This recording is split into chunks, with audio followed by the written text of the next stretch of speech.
Yeah. Yeah, you could tell.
What's up, Seamus?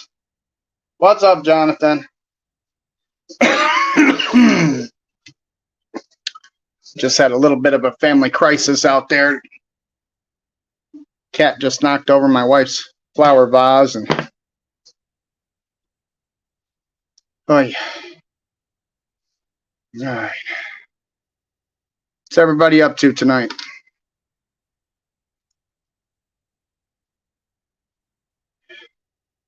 Not a lot, Seamus. Just a whole lot of working going on around here. Lots of crap. I do fire a guy today at work, and he's a nice guy, but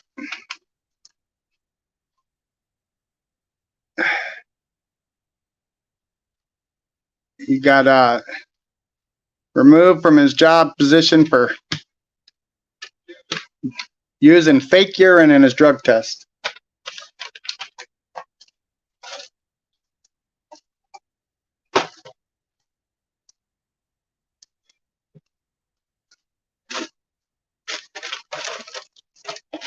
Well, if you're like me, you probably have an assortment of model kits that you could build.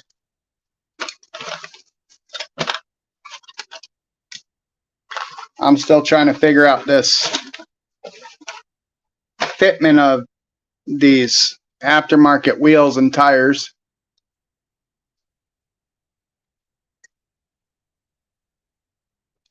Ugh. Yep, shit happens, that's for sure.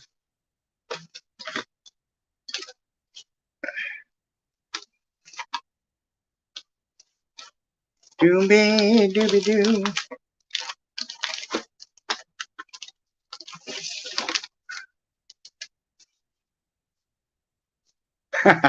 Probably not. And the thing is that, you know, I'm a supervisor, and he admitted it to me, and I was like, okay, well, that was dumb. I wish you didn't admit that.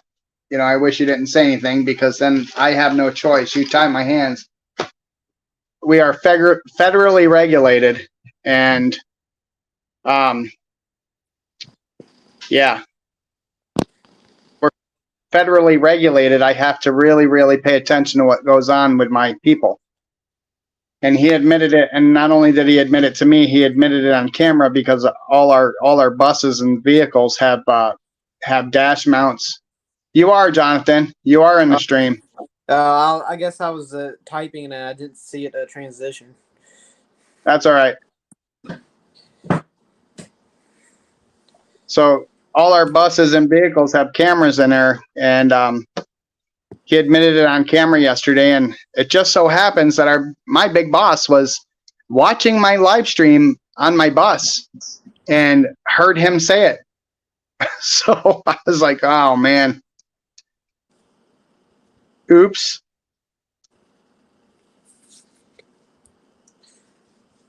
Uh, so Jonathan, yeah, that's, you know what? That's not really a big deal. I mean, you're a pretty fast builder. You're probably going to get that 59 done quicker than the build starts. So yeah, and then you could just transition to the Nomad for the group build. Like, I'll probably what I'll do is I'll go ahead and build it and have it for my birthday. Because I'm gonna try to get the build video posted on my birthday, and then when your group build starts, I'll make a video like, yeah, I built this early just because it's for a special occasion. Here I built this for the group build. So Nice, Seamus. How's that? How is that kit? Is it pretty good? Is it a curbside or does it come with the 427 in it, Seamus?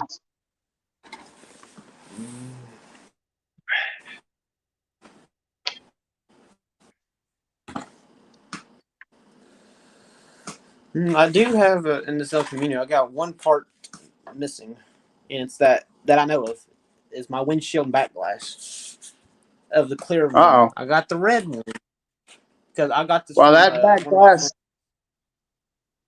the back glass on that should be simple enough. You could probably get yourself some kind of package, food container or something, and you could probably replace that easily.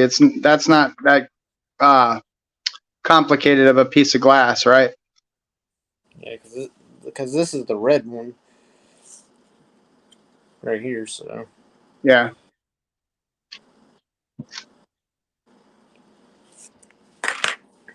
But the 'cause red one, I don't know if that'll look good because I was going to do it with white top with the white tonneau cover and the rest of the body orange. yeah, So I don't know if the red glass would look good with that. I think it might.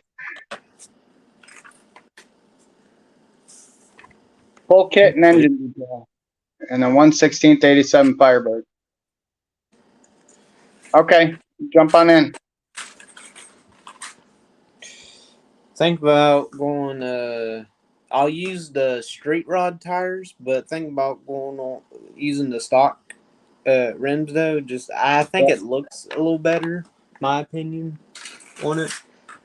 And I'm going roughly about what the box art kind of look with the body, because that's how I want my front end to look like. I'm gonna put the custom bumpers on.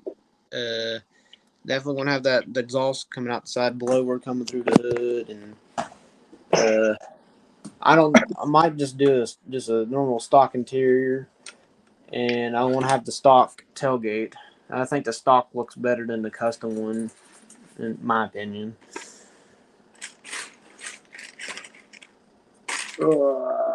What do I want? What can I use? What is round? I got two motors to build. Who else is in there? Plastic Alchemist. Hello.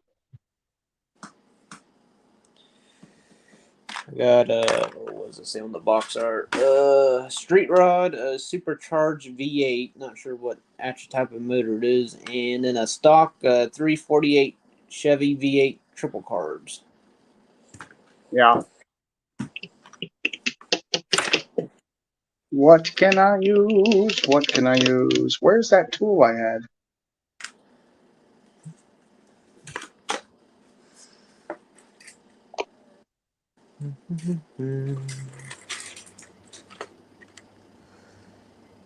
And there's Seamus. There's Seamus. Hello there. Well, what's Hello. cracking, guys? What's going on, Seamus? Not much, Rob. What?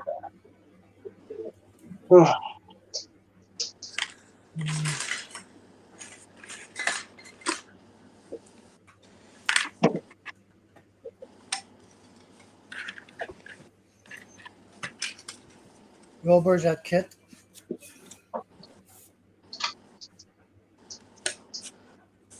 What's that, Janice?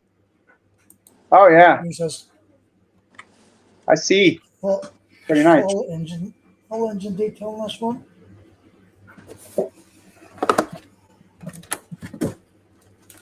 It's nice and clean too. No flush. Packed.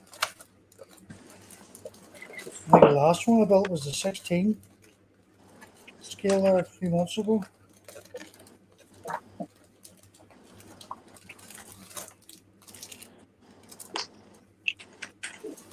Ugh.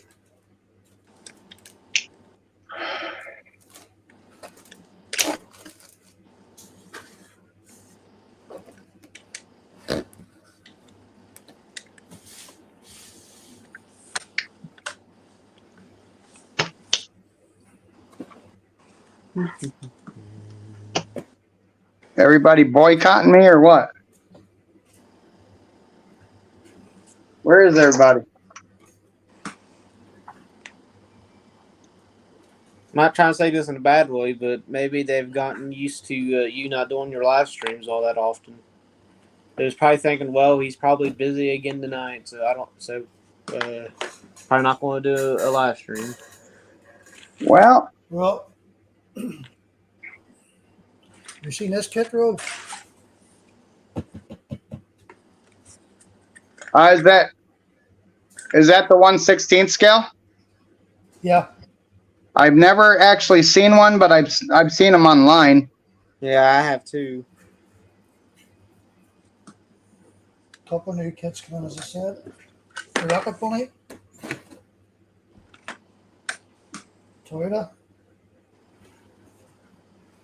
And our Tamiya. Fiore. That's a pretty big kit.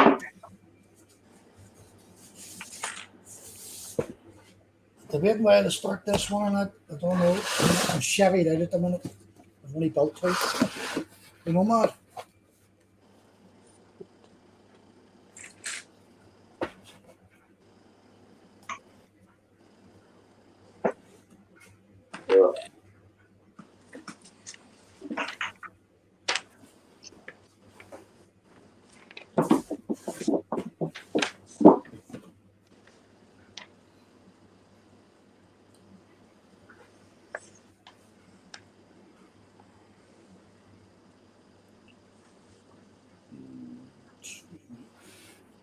All right, let me see if I can take care of this.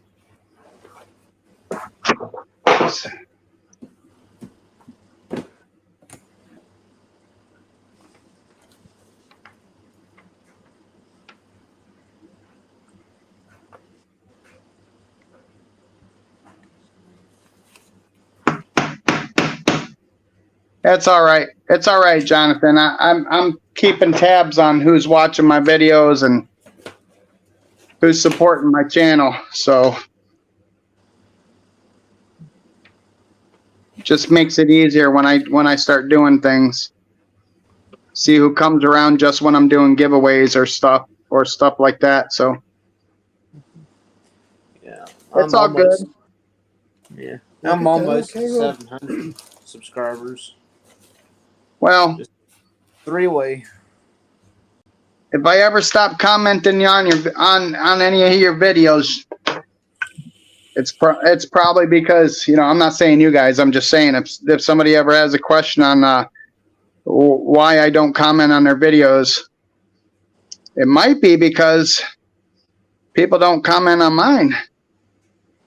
That That's true. or stupid YouTube with their notifications situation and stuff, where it seems like don't get notifications and don't know somebody uploaded a video. Yeah, it is what it is. I'm here to have fun. Mm-hmm. I ain't gonna let it stress me out no more. That's what it's all about, bro. But you do get the fucking freeloaders who comes in, he wants to hear giveaway. Yep. Right away. I've had it in the past. So I think the last giveaway I gave was say 300 subs or 500 subs, one or the other. And I Yep. was inundated all day with people I never even heard of before. Yeah. That's the job almost done. You unsubbed again. So you wise up quickly to it. You know who your subscribers are? As you pointed out there a second ago. You know who comments on your videos, you know who don't, so you know who to watch out for. Yeah. That's it too. So I know who sticks around. I know who's here. I know who comments on the videos, and I also know who's going to show up as soon as that word is thrown around. Yeah. You will get the freeloaders. Yeah. I like how in the directions for this 59.0 community, you got the little AMT cat just sticking out the side. Yeah. Just hi there while you build a front suspension. Also, What I like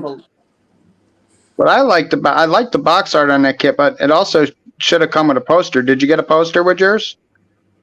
I don't know if even one came with it or not because, like I said, I got this from one of my friends. I bought her off of him. So Your friend probably pillaged it. He probably pillaged it out of the kit. like he's already like ripped out the decals and put it on the hood. Ah, Glued the tonneau cover on. Already put the tires together, the stock ones. He took off the windshield. Luckily, I still have the headlights. And there's a bunch of parts off the trees and all that here in the box. yeah. And he even left a Lego boat in it. A Lego boat? Yeah. So, well, technically it's mine now because I bought the kit from him, and this was in there. So technically it's mine now. So Yeah, it's yours. It's yours now. Technically, some blue rock. I'm not sure what it is. I think it's just plastic, but I'm not sure what it is. Fucking white.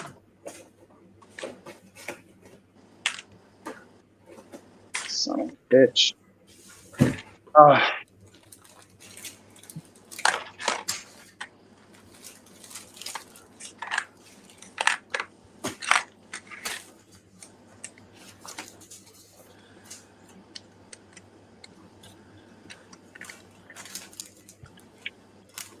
Oh, Lordy be Jesus. So, are you hopping on to Leon's lowrider group build, Rob? Me? Yeah. No, I won't be doing that. I think I've got enough on my plate right now. I'm not sure how long it lasts for. I know it starts September 6th. That's why I got Fat Fender spins and chrome out like I do, and then I got people complaining because it ain't starting. It's not starting right away, but I make the announcement on my group builds well in advance so people can get kits if they don't have them. They can buy aftermarket parts. You know, it's not just. I just had a thought one day to have a group build. You know, I mean, last year I thought about it for quite a while. I think I talked about it for quite a while before I actually did it. You know, and I always do it in November. So most people in the community know that I do it. You know, that I do them in November. I can't remember why I didn't do it last year. I can't remember why I didn't do it. Rob, what's that entail? What's that, Seamus? What's that group build yours entail?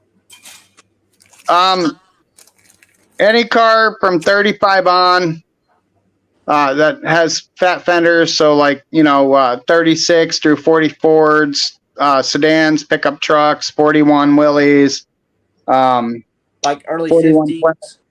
Cars like that, like 30s and 40s, late 30s, mid 30s to late 40s, early 50s cars with fat fenders. And then the fins and chrome is like, any car that has spins and lots of chrome. So up to the early 60s from probably mid to late 50s to early 60s cars with fins. Marcy's here. Mossy. Hello, Marcy. I might All jump in right. that till the when it comes around. When it's November. Yeah, it's November 15th to February 15th. I have to find my dad's birthday is like almost just right almost at the end of the group build. His is Yeah. on the 11th of February. Mossy. Everybody left my live, guys. That's all right. I don't care. I don't care. It is what it is.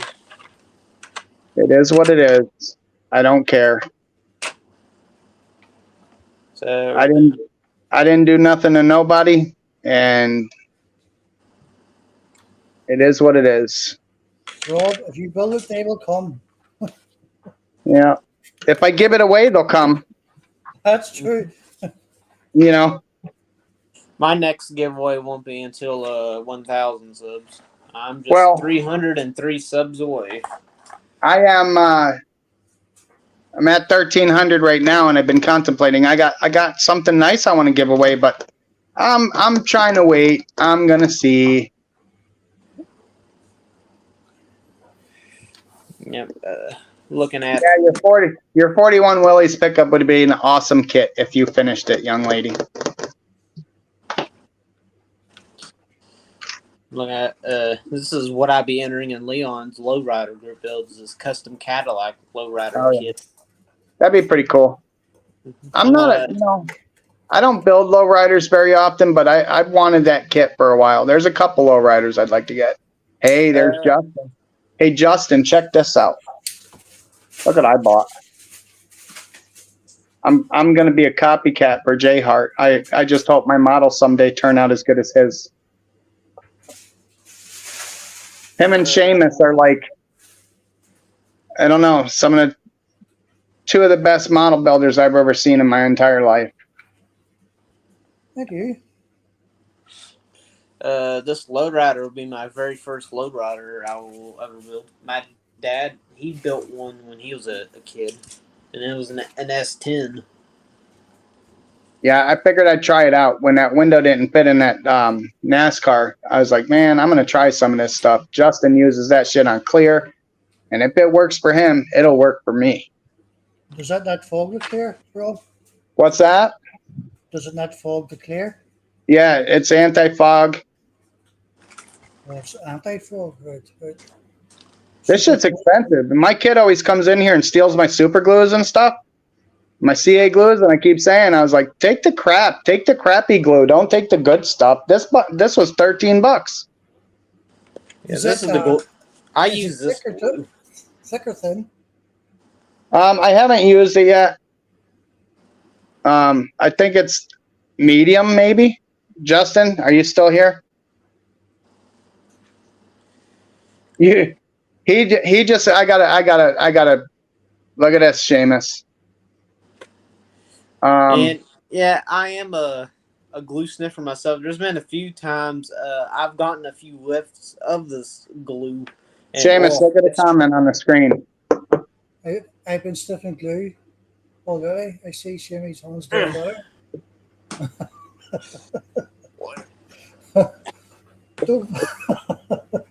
He says that you are a better builder than what he is, Seamus. That's a lot of shit. He's just as good as anybody else. I've seen Justin work. I think you both do awesome builds. So Yeah. he also says that the Super Gold Plus is a medium thickness.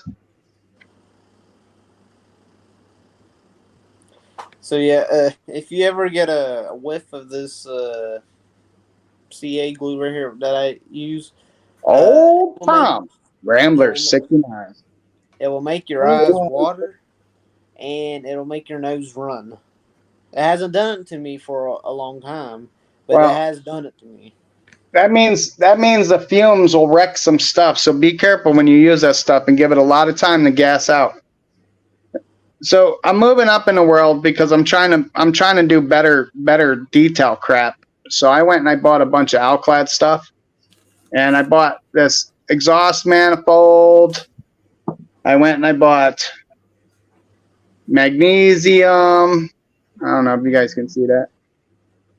I went and bought duraluminum because I saw that Jay Hart used that too. And then this is the dull aluminum. And I've already got the chrome and the polished aluminum previously.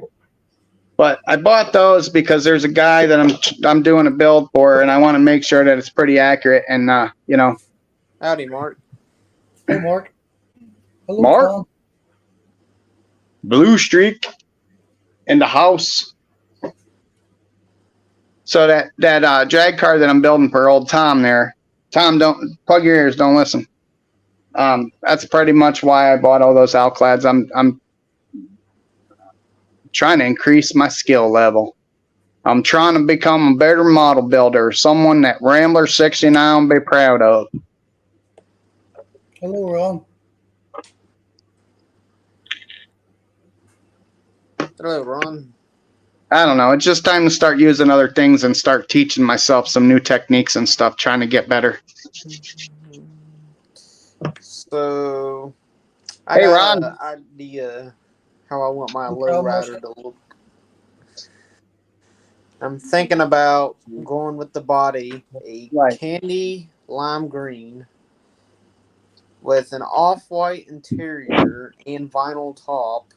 I got that idea from Marcy because discussing about how to do it. Flat black frame and all the gold, the chrome and the trimming. Do all that in gold, and I think it'll look good for a low rider. Me too, Justin. Me too. And that's also why I'm doing it too, because I'm taking cues from like James Tester when he uses black. He doesn't use one shade of black. He uses like 64 shades of black for his detail because he just builds box stock mostly. So that's primarily the same reason why I'm doing it. So I'm not using the same color silver, you know, or aluminum throughout the whole thing. So I wanted the magnesium because the wheels on that are most likely magnesium or they're magnesium colored.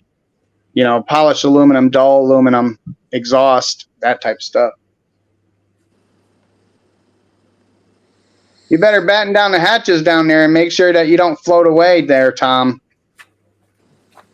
And Nick, that sounds like a pretty cool thing. Just put on your pimp hat and your long feather boa and your mink coat and just keep it pimp all the way and you'll be fine.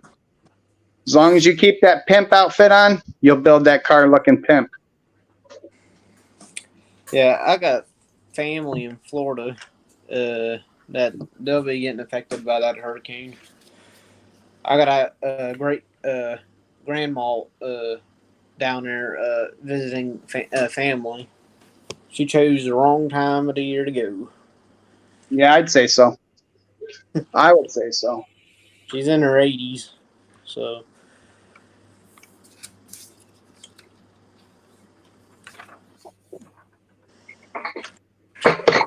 Ugh. Yeah, I think this Cadillac will look good, at least for a low rider.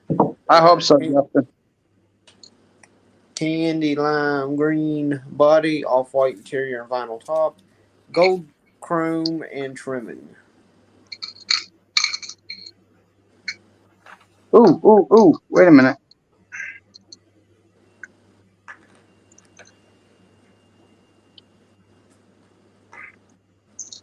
So I'm having some difficulties. I've been struggling with attachment points for the aftermarket wheels that I have on this, and I don't have too many options available to me. So I'm trying to figure out spacers and stuff like that. And it's something that I've been stuck on for weeks. So I haven't really touched the Street Machine Group build because of it. And I'm just trying to figure some stuff out. Yeah, I haven't done a group build since March. Last group build I was in was yours and what's Model Speed Shop's name? Mike? Mike, yeah. And that under 1,000 subs group build. Oh, That was that's the last group that- build I was oh. in. yeah, yeah. And in the model car contest, the truck that I did the under 1,000 subs group build I entered in, I ended up getting second place for it at a model car contest I went Oh, to. stop, Justin. You're skilled enough to build AMT kits. Come on now. They ain't that bad. Jiminy crickets.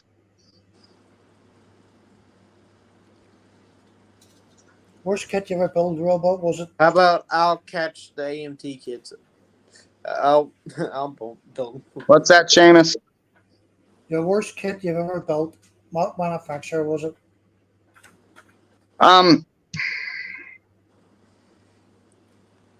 What is that? The worst kit I ever built was that custom 57 hardtop, that hot rod kit from Revell. I'll show it to you.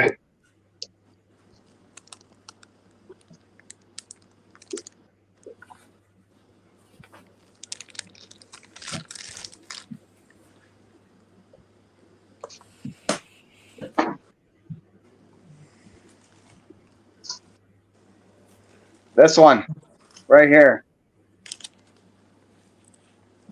Terrible kit, is it? Because I was going to buy that a few days ago, actually. It's tough. This is the one with the opening doors and stuff. It's a tough Yeah, kit. that's right. Yeah. I've only built one with opening doors, and that was a 1/16 scale 57 Bel Air convertible. I don't know. There's that street pickup truck, that Chevy street pickup truck that everybody wants. That's, everybody wants a big dollar price tag for. I remember that being a straight up pain in the ass. And even though I want another one, BG was looking for one, and I think he found one.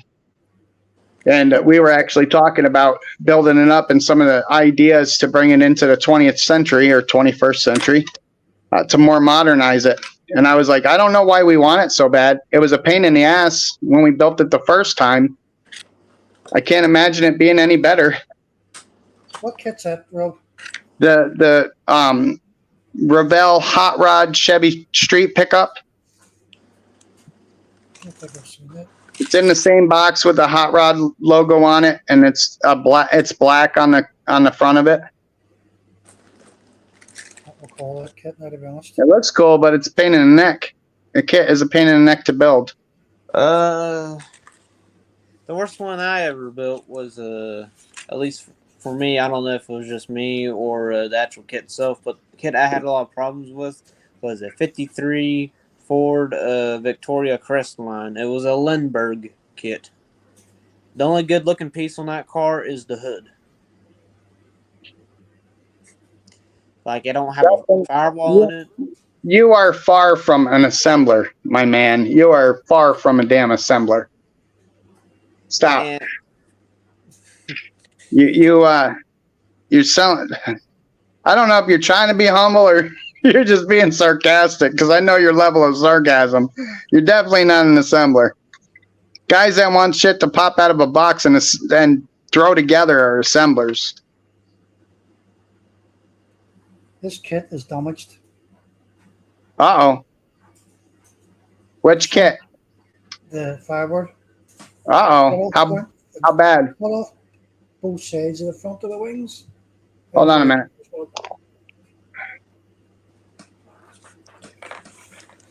See if the camera pick this up. Get it in a shot. I can't see. You're up. It's cracked. Anyway, Oh, you could fix that. and it's cracked on the other end. So You that's- could fix that, James. It's not the point. What do you buy something? You expect it to come in fucking one piece. Oh, I know. Well, I'm watching English an argument. sarcasm and profanity. Wow. I'm watching an argument ensue right now, on one of the auction sites or whatever. A guy told him that it was a complete kit, had 3 sets of wheels and stuff, and he barely has 1 set of wheels in the kit. And everybody's like, "Oh, did you try to call? Did you try to contact the seller before you blew them up, put them on blast on the internet?" Well, come on. If you're selling, you should be going through your kits and looking at your kits at least.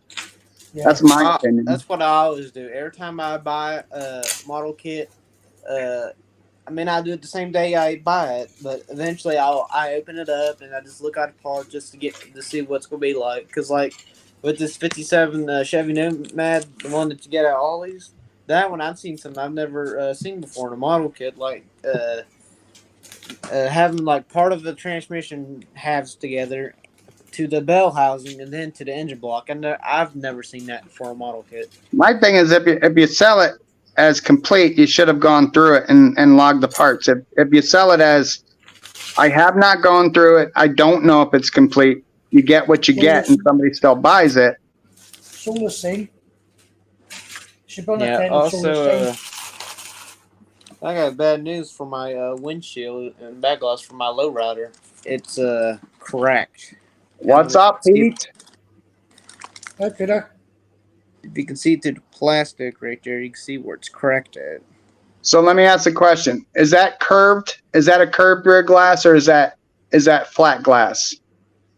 I think it's curved. Take it out and let me see it.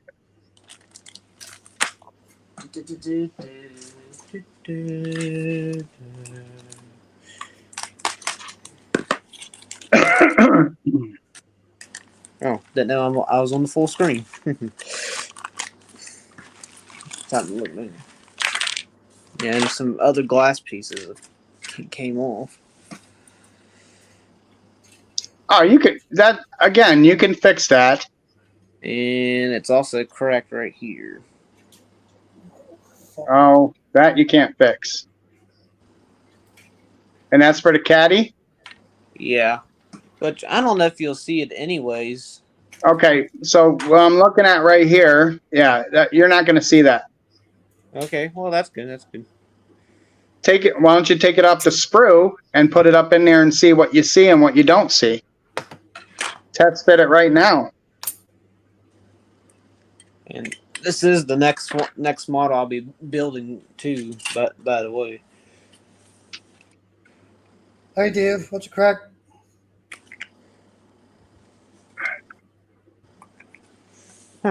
Yeah, I'm not Okay. seeing no Okay, cracks, Adam. no nothing. What's up, Dave? Let me see. Let me see, John. This is what it looks like just sitting in there from the bottom, and then if I were to, oh, and every Ooh. time it seems like every time I bump the photo, it pops up like an undo button, and I'm like, no, I don't want to undo. You got some tape handy? Just tape it in. I don't think so. There we go. Insomnia, Ron.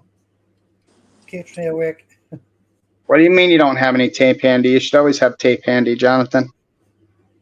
Haven't we taught you anything? And I found some tape. It's painter's tape. That's fine.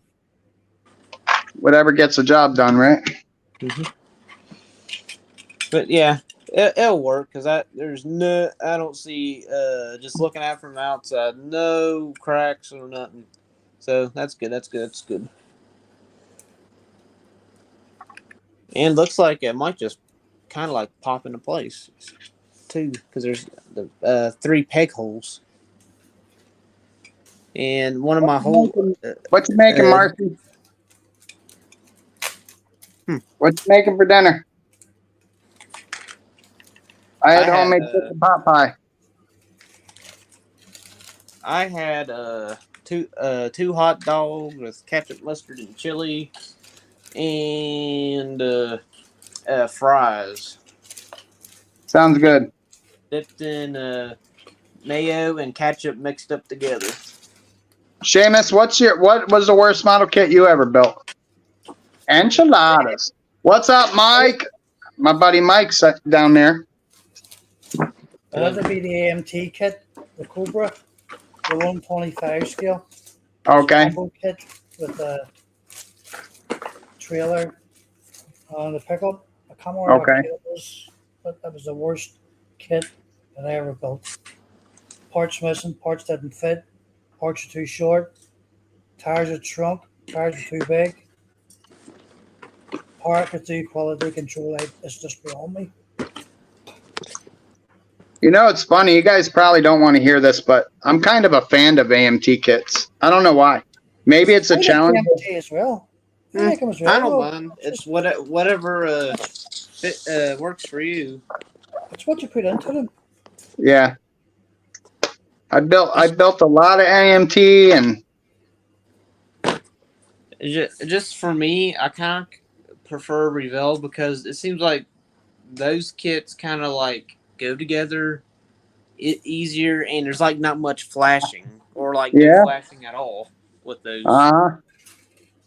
The new kits. And You much don't know cleaner. nothing. You don't know nothing about the old kits. The old kits suck. He's still learning, is he? And he's still learning. This December will make 3 years of me building models, and Yeah. 2 years on October 2nd for being on YouTube. Yeah. Well, you're a better builder than me, so That's surprising. I don't know how one thing is. So Seamus, right? Seamus is a very fast builder, in my opinion. He can build a model car very fast with a high level of detail. I mean, case in point, he built 6 escorts in like a month. Yeah, roughly. That's pretty good, even for me. And they were detailed and they were lighted and everything. And to me, that is phenomenal. That is, I can't build that fast. There's no way I can build that fast either. You build pretty fast compared to most people. Like some of mine I have looked really good built in 3 days, and some I have put detail in too. Yeah, I got an idea. Justin just burns on. He said the molds were still good back then when Ron started building AMTs. AMT has there's some pretty good AMT kits. They have some dogs too, just like Revell, Monogram, and any other model company. They all have dogs. Yeah, I kind of got an idea for this 57 Chevy Nomad. One day I'm going to get this kit again, and I'm going to cut following this line right here.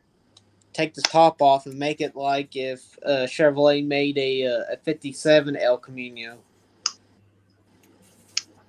And I was talking to one of my friends, and he went to a car show in Columbus, Ohio, and he seen that somebody actually did that in real life. Wow. They showed like the back of a 57 pickup truck. You should Google it, and you'll find several of them on the internet. So my plans for this kit, think about going with a white top and a seaside blue for the rest of the body, because I got a normal 57 Bel Airs, and they're painted up like that. So think about doing. I'm not sure if I'm going to have the carbs sticking out the hood or go with the fuel injection. And I'm going to change the rims on it. I think they're called Kragers, lying around, and I'm going to put on here. Jonathan, how old are you now? I'm 16. Yeah. I always have to keep that in mind when I'm talking to you. I'll be 17 in November, so. He's 16 and a half. 16 and a half. Mm-hmm. He's the same age as my youngest. Oh, wow. My oldest is 21. I'll be right back. My oldest is 30. My middle kid's 25. You're showing your age, Rob. Huh? You're showing your age. Starting to. Do you know what kit I'm looking forward to getting? What? Rebel kit going fishing. Gone fishing? Yeah.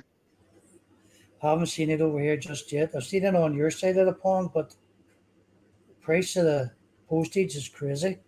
It's three Yeah, times yeah. it. I can't even imagine. I can't even imagine living over there. Do you guys got to pay duty fees and all that other stuff to get stuff? Only if I buy from your side of the world. Like, Yeah. I can buy in China, Russia, France, and all them other countries, and it's really I never had any major problems. It's only when I go to the States or Canada that's when I get hit with customs because customs would hold it. They'd Yeah. send me a letter or an email and say, "Look, we've got something here for you." You go down to the shop and they say, "Right, you owe us another $45 or £45, whatever, before they issue the kit." And the kit sometimes could be about $25, and then you tell them they need to pay them, sorry, another $45 to get a $25 kit. Damn, that's a, oh my God. That's It's like not really, extortion. That's yeah, extortion. it's not fucking economical to do something like that. You gotta be Right. something over your head to do something like that. You gotta be really desperate to want the kit. Yeah, it would have to be something that I wasn't getting elsewhere, that's for sure. And then when they do pop up online on likes of eBay, the English side of it, some of them guys and they'll just throw crazy prices at it. Right. Like that of Conde Wrecker from Revel, I think it was issued in the early 90s. It's still sitting at 500 quid. Sometimes I've seen it at 700. Wow. It's crazy. Yeah, I'm not doing that. Definitely not.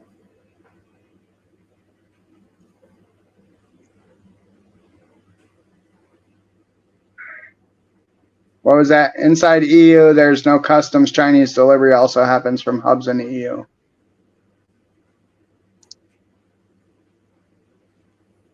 There's the third boy, and he's slobbering again. He can't understand. I'll talk to you in Braille, will I?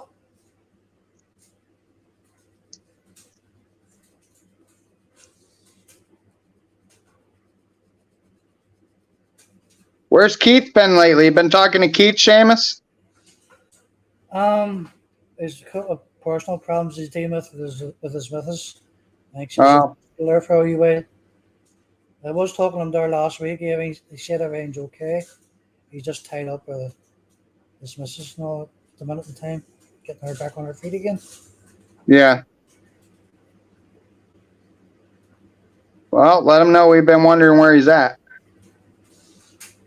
Yeah, I will do. Yeah, I was asked about Papa Rob again yesterday, and yeah, I reached out to him, and the only response that I got was that last response that I got from him when he told me that everything's in the toilet, and and I sent him another email asking if there's anything that I could do personally, or if that the community can do as a whole, and he never replied, he never responded, so I'm not sure what's going on or where he went or whatnot, but he's not responding to emails at all. What is it? His health, is it? I don't know. I mean, we know that his wife wasn't in the greatest of health and everything, so. But it was all of a sudden, all of a sudden it was like, boom, he's doing videos and all of a sudden it's like, bang, no videos at all. Yeah. So, Freddie wanted a coffee or something. He done them. Yeah. Yep. So I don't know. What's Jeff saying? Did you get the wipers to work yet, you Irish bastard? Yes, it did actually. You missed that one. Obviously, you're not watching the videos.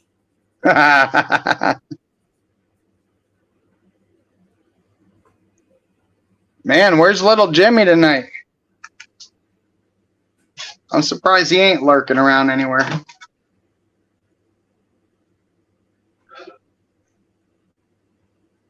Hi, Thomas. Hey, Thomas.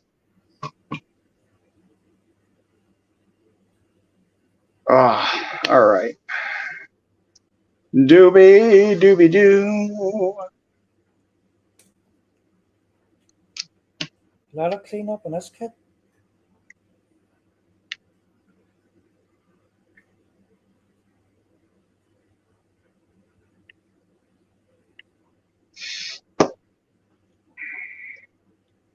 Have you seen this kit built yet, Rob? What's that? Have you seen this kit built yet? That Which one? Not that, not the 1/16th. Who do you call him? The guy on does them builds. What's his name? I can't remember his name. Will come to me. He done one there a while back, but he didn't paint it. He just built it straight out of the box. No painting at all. Just straight out of the box, built it. Who was that? I'm trying to remember his name. His channel name. Hickbees. Hickbees or something you call him. Okay. Yeah, I don't think I've ever seen it. No, he built it straight out of the box. That was led me to it, and I must get that. Sorry, I got it now. It's not what I expected.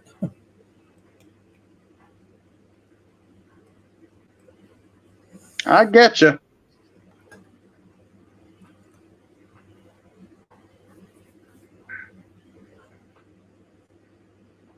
See you later on. What's that? Ron, he's away. He did. He went. See you, Ron. Did you see that sprint car he built? I seen it last week around them. Has he put a final up? I don't think I've seen the final. Yeah, he put the final up. I think it was yesterday or today. I watched the final. I have to catch up with videos. You know, I stopped building race cars a long time ago, right? Like I've told you guys, I used to build NASCAR and modified kits and stuff like that, and I didn't want to have anything to do with them after a while. And now everybody's, doing all these newer NASCAR kits, and they don't blow my hair back, but it's making me want to do more vintage NASCAR stuff, I So like the vintage too, but see, trying to get them, it's just Yeah. impossible over here. yeah, You get more of the newer stuff on Amazon, like the new Chevrolets and all. But yeah. some of the old vintage stuff, the AMT, it's crazy prices. Crazy. Oh, did I finally get this where I wanted it? Man.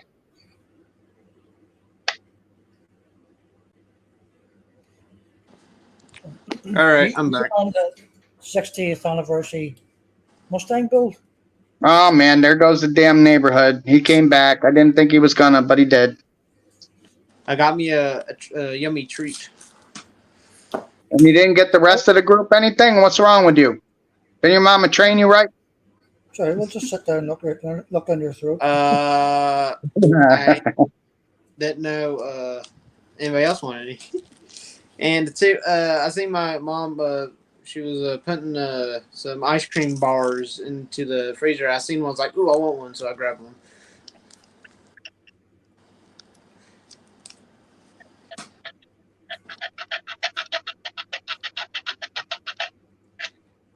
Yum yum.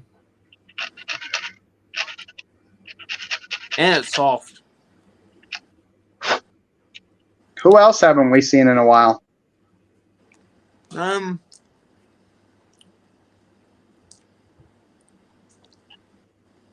know Terry hasn't been on some of the live streams for the past few days. Hope he's doing Well, all right. Senior? Yeah. Yeah. Yeah, maybe he's having some bad days. Probably is.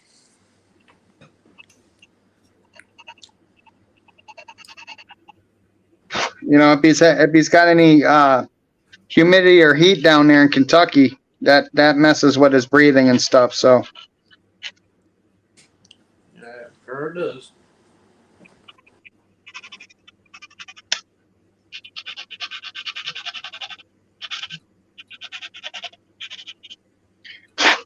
So I'm just working on the Chevelle off camera. You guys can't really see me because I keep doing stuff behind the camera, but I'm working on the Chevelle here. I haven't done a Chevelle for a while.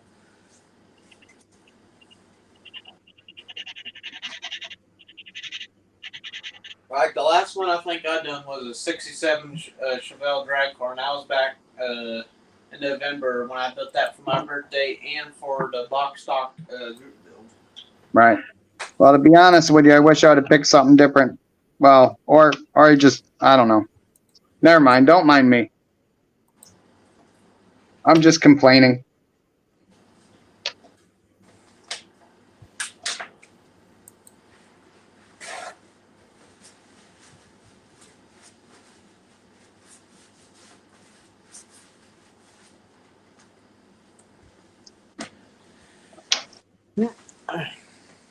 Yeah, this '57 Chevy Nomad shouldn't take all that long to build. There's not a whole lot of parts in it.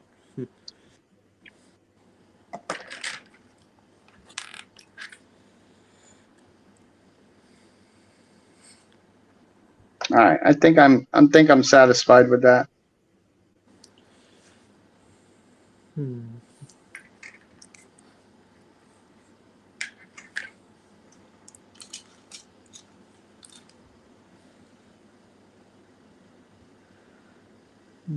What does that look like?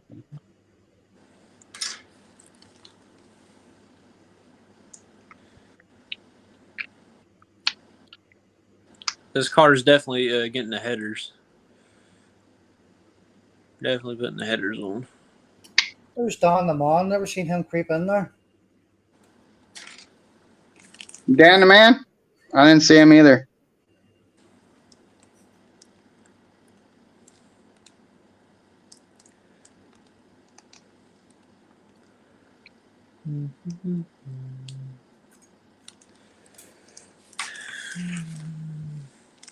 We'll say this: at least the windshield back glass is all molded in together into one. Makes it easy. Just pop it in there and be done. Not individual.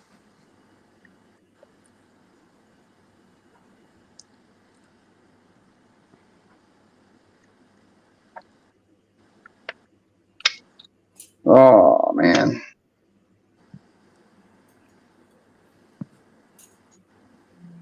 That sounded like a brick. What's that? That sounded like a brick. Did somebody snip something there? I don't think so. Not me.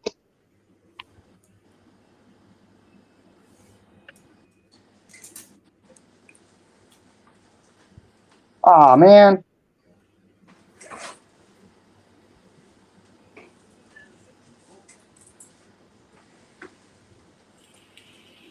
Stay hydrated.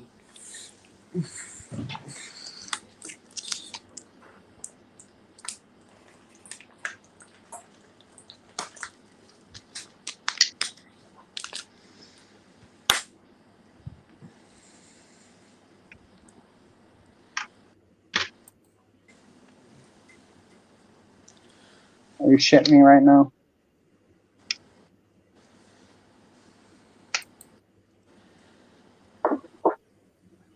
Yeah, there's been a few times I've gotten mad building models. I can't remember what model kit or what model I was building. I remember one time I think I was having problems trying to get the motor together. I think it was just because the glue was kept sticking to my hand that I ended up throwing the motor across the room. That was about the only time I really got mad building a model. And that was like probably about 2 years ago. I usually walk away from it if it gets to that stage and come back to it. Yep. I don't throw stuff. No, because that stuff costs money. You'll learn. Yep.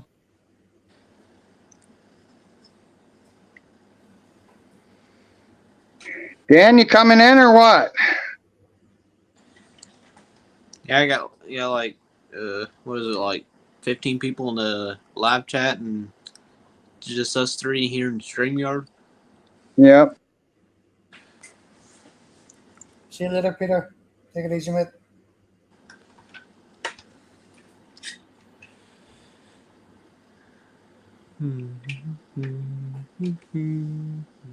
Dan already left already? I guess so. Nobody loves me, damn it.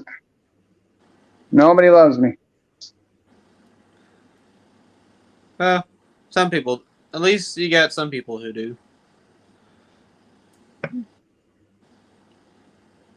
The ones that are here.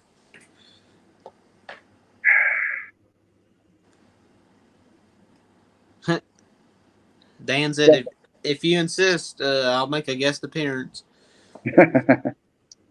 Come on in, the water's warm. Jonathan, keep peeing.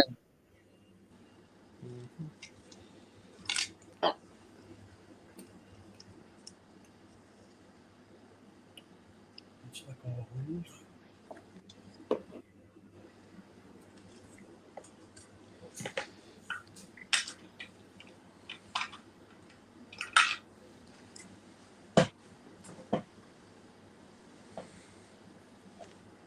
Oh, lordy, lordy, lo. Got me singing again. Down. Oh, don't you start. Shiny, happy people. Happy, shiny people.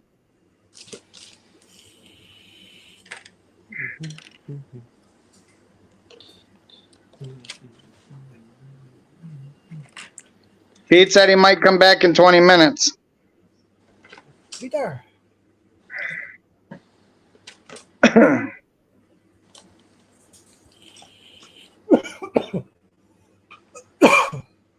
right, there'll be no dying on my live stream.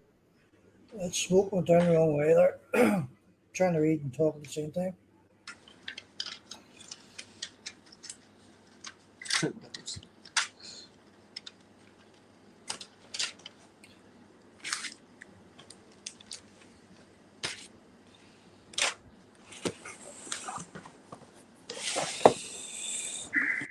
So for my 2-year anniversary model that I want to build, it's a Lindbergh kit that Ram Charger's a 64 Dodge 330 SS kit.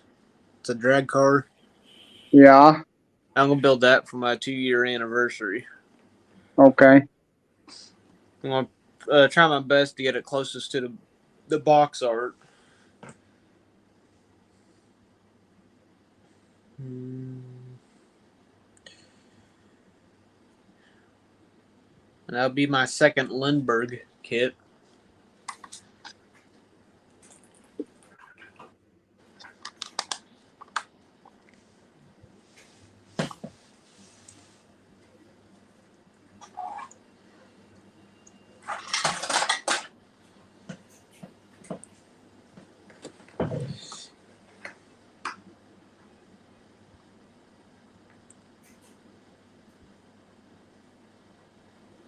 Oh, Yeah, I got a farm truck project I'm gonna be doing soon. I don't know when yet. Waiting on a truck cab to come in the mail from Mr. Fred Henry. the decals for what, Mark? Your boat has decals? Your ship has decals? Or you building a car or something? Lindbergh's okay with car kits. You know, they're just like any other company. They have their good ones and they have their bad ones.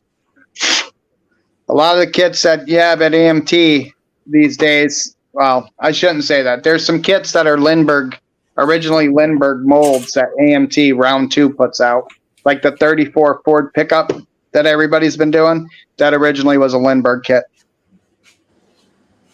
Mark, you're still in the chat. There's this kit I was speaking about yesterday.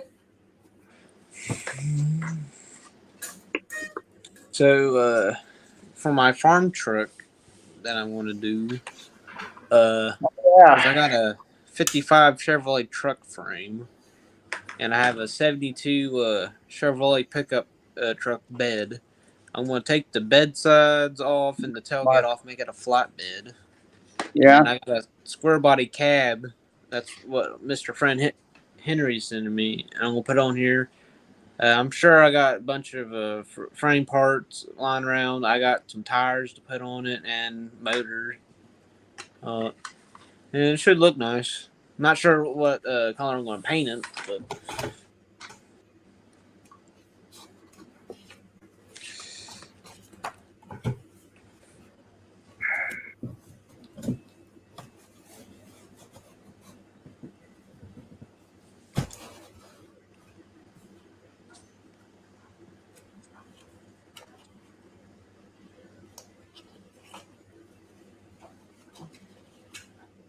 Oh,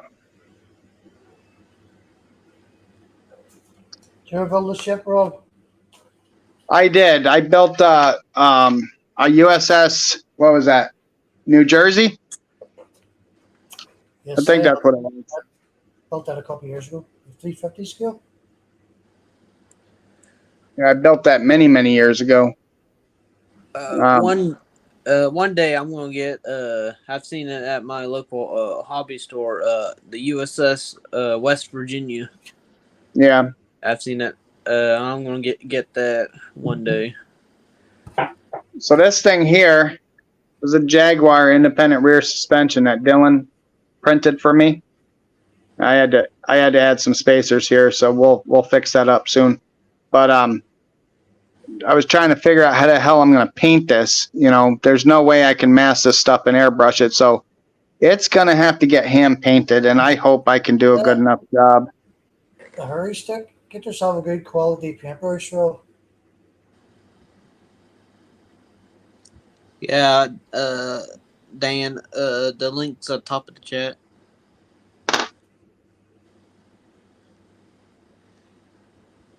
All right, how do we do this again, Dangummit? You guys always want me to send the link, and the link is there at the top of the chat. Maybe you should pin it so that it can always be there. Because sometimes, if you can't like scroll all the way up to all the way to the very beginning of the live chat when a live stream is going. All right, I'll be back. I'm gonna go pin it.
All righty, I'm back. Did you guys miss me? Yeah, we missed you. You're lying. Yeah, look at home house. Mark. Can't wait to see yours done whenever you do it. I'm kind of excited to do it too, but I'm saving it for my birthday / Rob's. Marcus having fun building ships. It's very interesting. I got a ship to build too. The USS Constitution. But is it wooden? Because he's building wooden ships, and no, it's a natural. It's a Revell model kit. I think it's 1/96 scale, over 1,000 parts. Well, good luck with that. I probably might start that maybe just December. Believe it or not, Rob, that's what I started off doing, building ships. Yeah. I haven't built one in a few years. I think the last one I built was the Queen Mary too, from Revel. It's close to 3 feet long that thing. I don't think I have the patience for that, to be honest.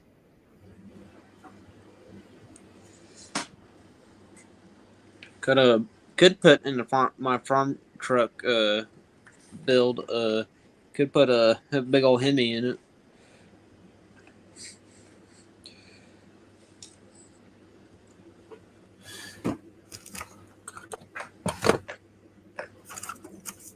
I got a rear end, so that's good. It's ready to put an axle through. I got a spare axle lying around. What are you building right now, Jonathan? I ain't building nothing. It is a nice I just kit, got Mark. done recently doing an '87 Buick Grand National about a week or two ago. Yeah, I know, I saw it. What's that, Seamus? I'm saying Mark was saying it looks like a nice kit. I just answered him. Yeah. It's a platinum edition. It's got all the helicopters, Harriers, all the deck crew and stuff like that. Forklifts. You name it, it has it. Just going to try and break away from cars for a while and try something different.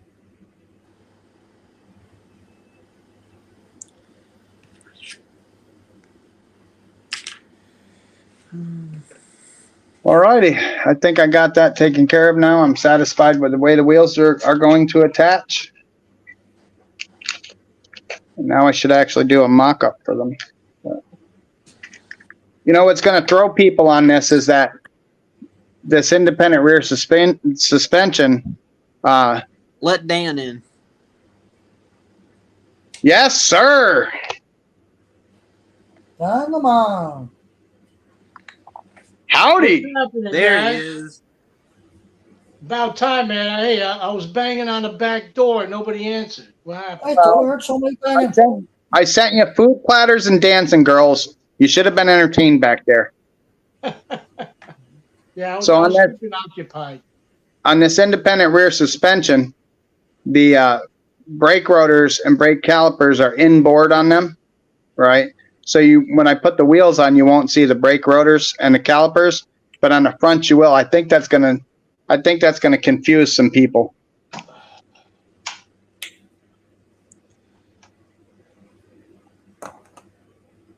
I'll have to explain the situation to them.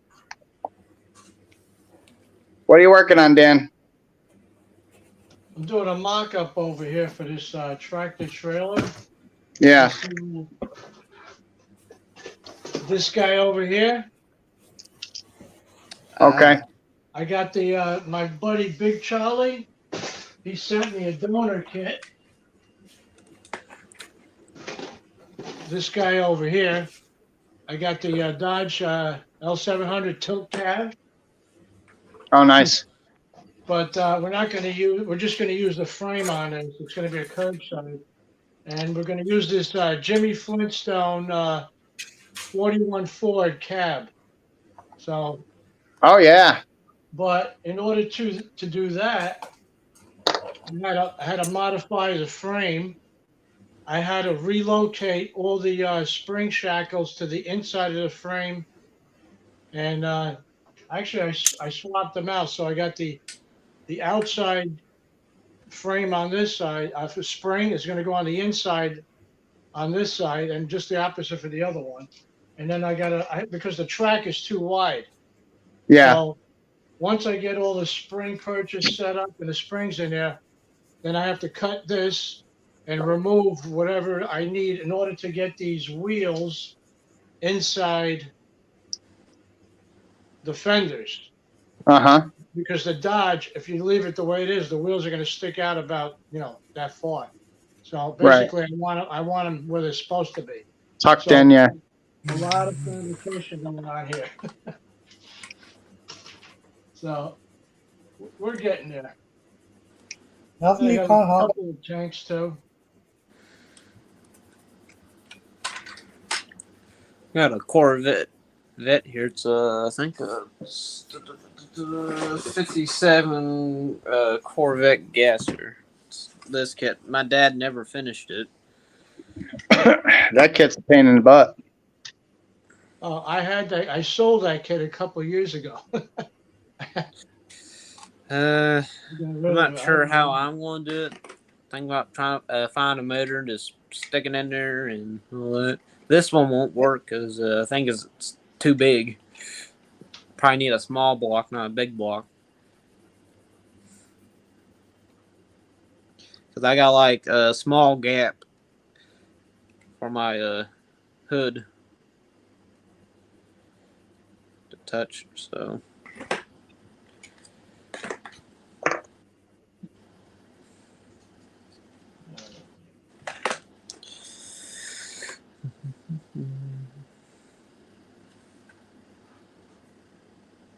Doobie. What are you building this year, Dan, for the fat fender spins and chrome? I'm doing a Cadillac. I don't know what year yet, but it's gonna be a Caddy. I did the Yeah. fat fenders. I think I'm Yeah. gonna do the fins this year. Me too. I'm doing a 59 Caddy. I haven't decided whether or not I'm going to do the vert or the hard top. The biggest Cadillac of all, the 59. Sean, he's going to do a Johan Cadillac. So Well, he told me to do the convertible because he's doing a convertible, and I don't know. I was going to do the convertible. When after I chose the Willys last year, I knew this year I was doing the convertible, hands down. I was doing a Cadillac this year. soon I'll be doing You're gonna do the my first convertible? Cadillac. You know what's good about convertible? Yeah, you can add a lot of detail. You know, because you Yeah. can see. You know. Probably very soon after September 6th, I'll be starting on this Caddy. Lowrider.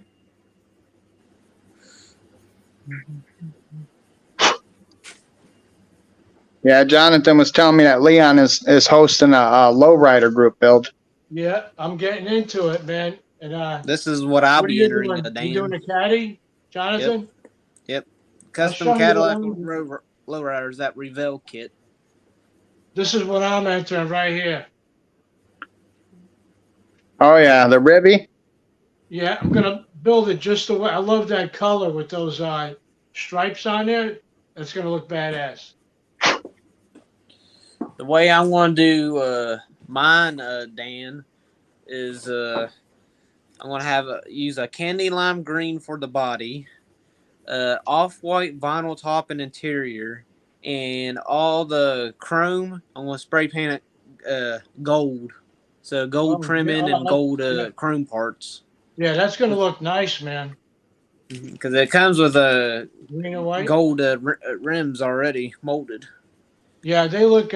Gold rims look good on any lowrider, man. Can't go wrong with those. He's going to pimp it out. Yep. My You know rig. what? If you don't have And gold there'll be rims, some speakers in the back, Yeah. some big old batteries, and all that. you know what? If you have chrome wheels and you're looking for gold wheels, hit it with some yellow Tamiya clear, and that'll turn the chrome into gold. Oh yeah, well. Spray right over the chrome. I haven't used it for a long time. I have an actual gold spray. It's one of them small cans. To me, I haven't used it for a long time. The last time I remember using it was when I was building a '77 Pontiac Firebird. That was like about my sixth model on YouTube. See you later, Thomas. See you, Thomas. Let's see if I start. Okay, Thomas, take care, buddy. We got to get Jonathan using an airbrush. Yeah, get away from that rattle can. I know a lot of guys that they use rattle cans their entire life. Man, I just started using an airbrush about 6 years ago. Love it, man. Absolutely love it. More control over the airbrush, Tom. You don't have to go expensive either. Nope. Yeah, this is the gold here. Basically, when I spray painted the interior for the 77.9 Firebird, I seen that, I was like, yeah, that's too shiny, so I had to go pick up another spray can because I didn't have the type of color I was wanting, so I went with like a dark yellow. See you later, Dave. Yeah, this is See you, Dave. shiny. This is what I'm going to use on the chrome. It's just this gold, and this is what I'm going to use for the bodies. This candy lime green. Oh, that's gonna look great. I use Yes, this on my 70.5 Camaro. What are you gonna make sure you spray it over a white primer? Yeah. Otherwise, you're not gonna see any of that candy effect. I don't have a white primer. Just Well, got you like gotta You get better- one. Get a white better primer. get one. 'Cause if you spray it over a gray base, it's not gonna be, Well, it's going to be a not darker. pleasant. I was just going to spray it straight on. No. No. No. Leak into the plastic. And too, that's how I build most of mine, anyways. Unless it's molded in like a different color, or unless I want it to be darker. I would Need some definitely do paint a I Right. always spray it straight on.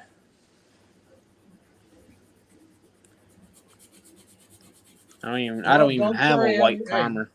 Don't say I didn't warn you. I don't even have a white primer, anyways. You gotta get one. You need some to paint the paint to. We're trying to help you out, Jonathan. Listen. That's why when they start that primer versus no primer on Facebook, I step out. I'm like, I'm not even going to get involved in this. Well, I use Extreme Lacquer, and it's paint and primer in one, and they got swirls in the plastic and everything, and they wonder why it goes through their paint, Yeah. or they spray it over a red body, and it's like, why am I getting red hues? It's like, because you didn't seal the red, man. You're getting that bleed through. I had a bleed through on one of my models, and I was actually happy with it because the way it looked like old. It looked old. I turned a '72 Chevrolet pickup truck into a GMC because I had a GMC grill, and I stuck it in there, and I used some type of sky blue color, and I sprayed it right over the red mold, and some of the red came through, and it gave it like almost like an old look. So I left it like that, and it looks good. Yeah, but that was totally unintentional, right? Right. You got lucky. Mistake. Yeah. Like that 95 Super that I built, I did not use primer because I was using a metallic turquoise Extreme Lacquer. So it's like, the body's green already. Well, yeah, it's green, and the green is starting to bleed through the turquoise, and I'm starting to see like the whatever color green, that lime green color showing through the turquoise in some areas, and I don't really like it.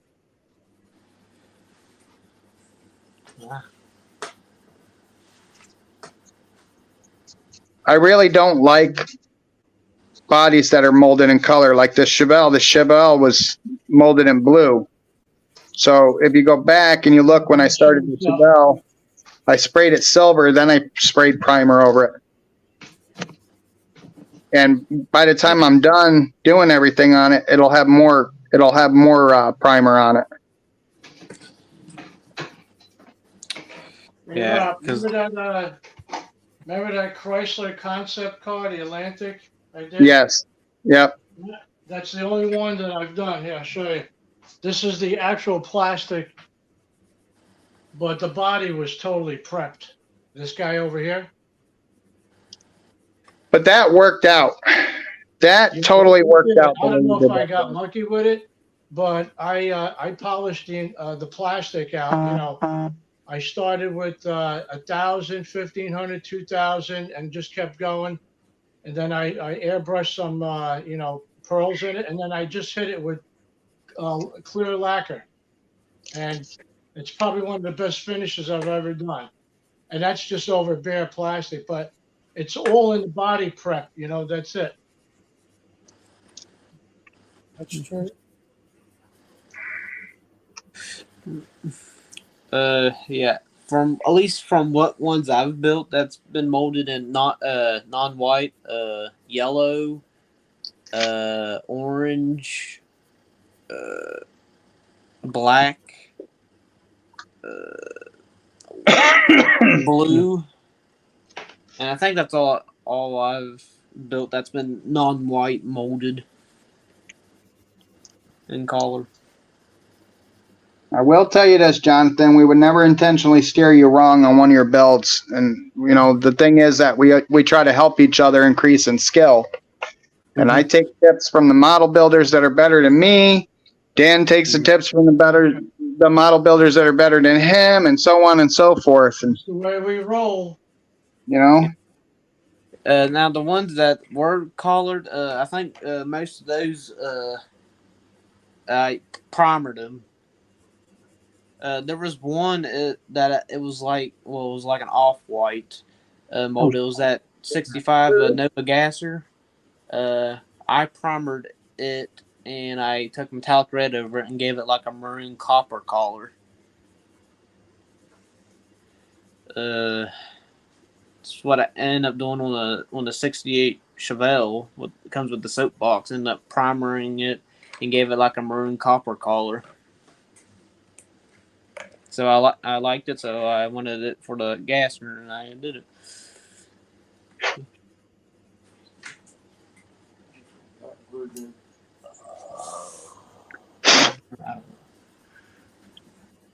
Hey, Jonathan, you know who Barbados Rex is? See that? Then they kind of cut out. Barbados Rex. Have you ever watched his Barbados videos? Rex. Do you know I don't who think he is? I don't think I have. Well, He's good. go to his channel and start watching some of his videos because he's got a lot to share, man. He's got a lot to offer. Okay. You want to improve your painting skills, go watch some of his videos, man. The guy's awesome. You know what I never did? I never did a review on that air compressor that I bought that he recommended, the Fortress. Wait, is that the one from Gallery or no? That's different. The whole The set. one from Harbor Freight. Oh, Harbor Freight. Okay. Man, I switched it out from my other air compressor, and I have not looked back. That thing runs quiet. It maintains its pressure. It doesn't keep running on me. Oh, it's got a shut-off valve. Okay. What's the name of the channel? Barbatos Rex. BABARTOS. Okay, I got BAB. What's after that? ARTOS. ARLTS. No, I didn't say ARLTS. ARTOS. Oh, it sounded like I guess it was kind of cutting. Yeah, people pronounce it Barbados Rex. It's not. It's Barbados Rex. Yeah, Barbatos. Barbatos Okay. Rex. We're not going to Barbados anytime soon. So then red, right? Is that what you said? Rex. REX. REX. Oh, Rex. Rex. Okay. Rex. X-ray. X-ray. X-ray. All right. So Barbatos Rex. Yep. All right. And- I'll have to check that out later. He does a lot of videos regarding painting and stuff, and if you follow his channel, he can hook you up with a decent enough airbrush and compressor combo that you get by very, very well. All the different companies give their paints to him so we can test them out. Yeah, He does testing, reviews, airbrushes, and giveaways. paints. Yeah. He'll give away a whole airbrush and compressor. Well, that's right. He has giveaways. Yeah. Yeah. Excellent channel. Ugh, Who's dying? Not it's me. I went to Not get a me, drink of I'm water here. and I inhaled a little bit of it. Ugh. Didn't your mom ever teach you how to drink? Small sips, and He's one of those kids that used to gulp his Kool-Aid, and then when he got done, he's like, Yeah, I know some adults that are on cold. Or maybe right when I went to go get the sip, I guess I inhaled and yeah, that's never fun. You ever do that inhale and it comes back out your nose? I Oh, think that's I've had that a not- few times. Yeah, that's Have a fucking Coke 3 gross. times. I know one time I think I drank chocolate milk and I ended up I think something funny happened and I ended up laughing and I had milk come out of my nose. Yeah. Who's all in the chat? I don't see anybody. It's a slow night Yeah, at the I haven't Alamo. seen anything else. Nobody loves me, Dan. Nobody loves me. No, that's because I came on. Every time I come on, everybody runs out the back door. I guess there's something about Dan that they don't like. I don't know. I don't know. All the big guys, they don't like me no more. Hey, I don't care. I don't know what I did. Pissed in somebody's Cheerios, I guess. Problem. You know what, Rob? Fuck them.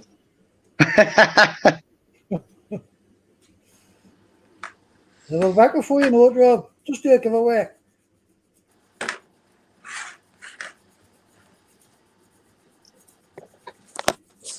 I'm sad. I'm sad. Nobody loves me. Right here, what you're looking at is a homemade drag strip. At least the beginning part of it. Have it leaning against the cabinet thing. Or Hey, Do you know how to Jonathan, Jonathan, do you know how to use a ruler? yeah, I've used rulers plenty. A building. no. Not can you use a ruler, can you read a ruler? That can you read a ruler? Yeah, I can Anybody read. can use a ruler. We gotta mess with you. We gotta mess with you. We're trying to teach you. Mm-hmm. Give a skirt him off too, Rob. What's that? Give a skirt Jonathan off as well. I still didn't hear you, Seamus. I'm saying you have a skirt Jonathan off too. Yeah. Oh, Mark's still here. He's not dead yet, he said. Oh, Hey, Mark, I love your ships, man. Great job, brother. he loves your shit, Mark. I love it. Oh, ships. He said ships, not I shit. didn't say shits. I said shit. You got the shits? Who's got the shits? What? He's got the shits. Oh, man. Oh, somebody's going to be riding the porcelain pony tonight. Oh no, it won't be me. Oh, I can't wait to put this badass LSX together. Rum, rum, rum, rum, rum. When you gonna fire it up tonight or what? Huh? No? Not tonight. Not tonight, but soon. Very soon. Twin Okay. turbo LSX. Decent.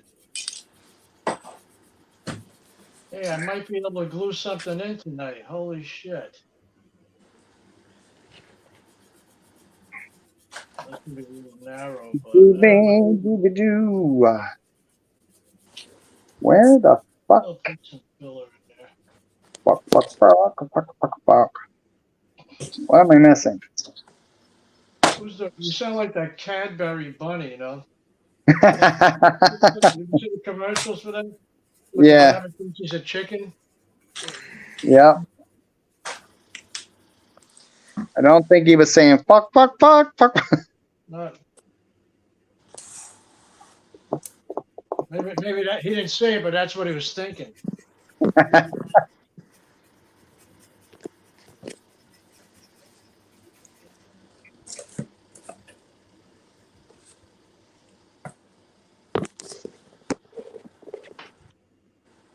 Huh.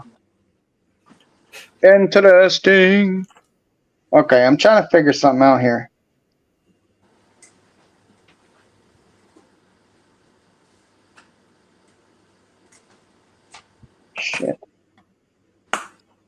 Yeah.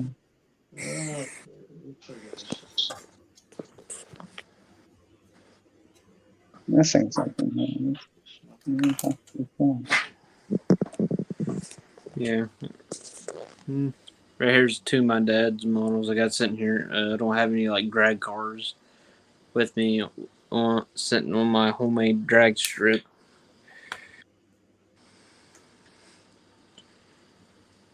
And you got the wet down area due to burnout. All that. Named it the Model Car National Drag Strip with a bunch of sponsors. I got a Christmas tree light system for it. Came out of the 67 GTO Weekend Warrior.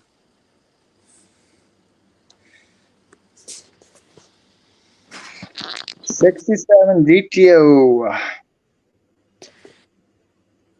Soon, I'll probably be doing some stop motion of some burnouts with some of my models.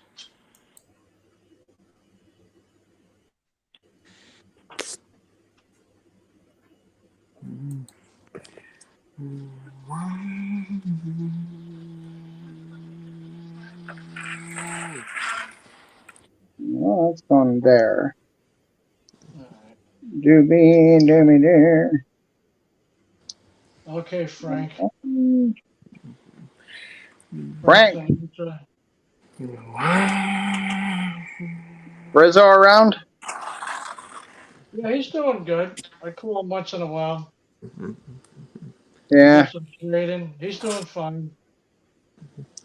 All He right. says he doesn't have anything to do with YouTube, so he said he's having fun. I said, you know what? As long as you're having fun. GTO Judge against Super B. Did he pack YouTube in, Don? Yeah. I think his videos are still there, but No, his videos are there. Except that Oh, he's don't worry. It's safe, Mark. Just if you blow up right there on the line, all you have to do is open up the garage door and tow right in. Right there it is. Don't have to go very far. Just 5 feet. I have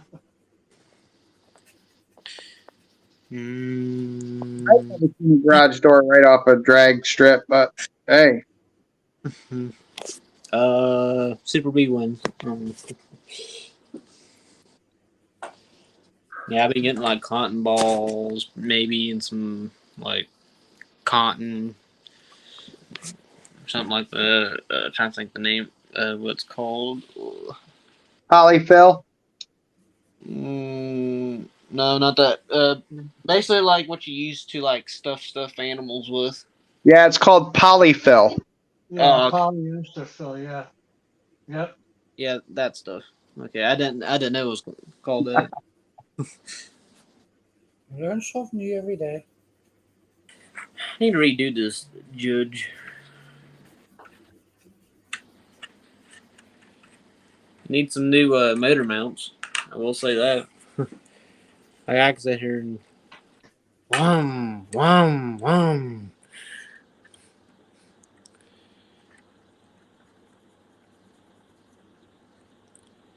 Wham.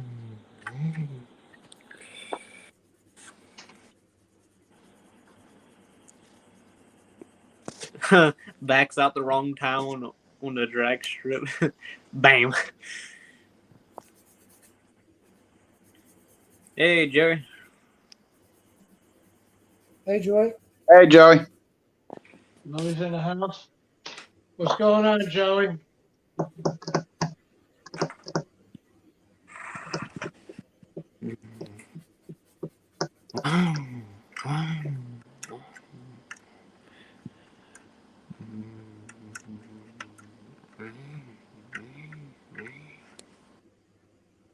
Doobie doo. Oh.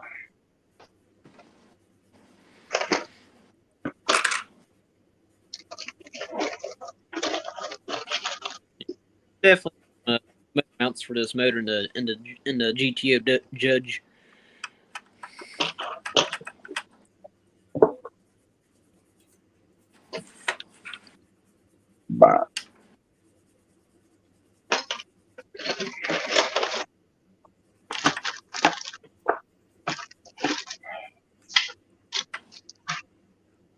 And need an air cleaner too.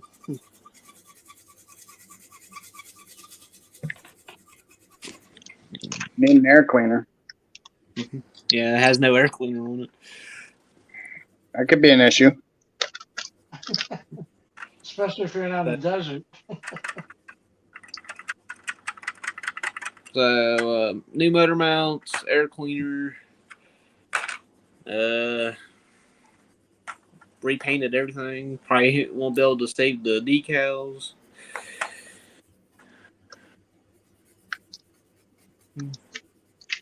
Doobie doo. All right, talk amongst yourselves, fellas. I'll be right back. Hey, Kevin. I didn't even see Kevin in there. Okay. Kevin, I'll be right back. Okay. Oh, shit.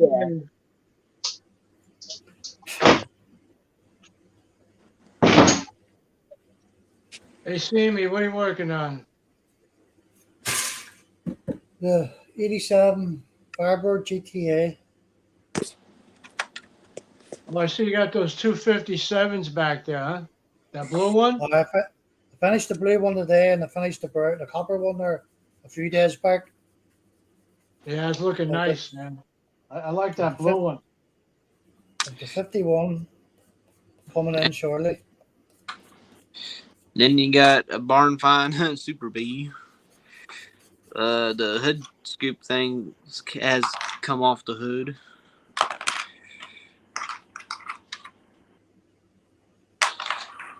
One thing my dad did, he assembled it, and when he had money to get paint, he just hand painted it red. And well, he did the exhaust too. And that's the only thing he did.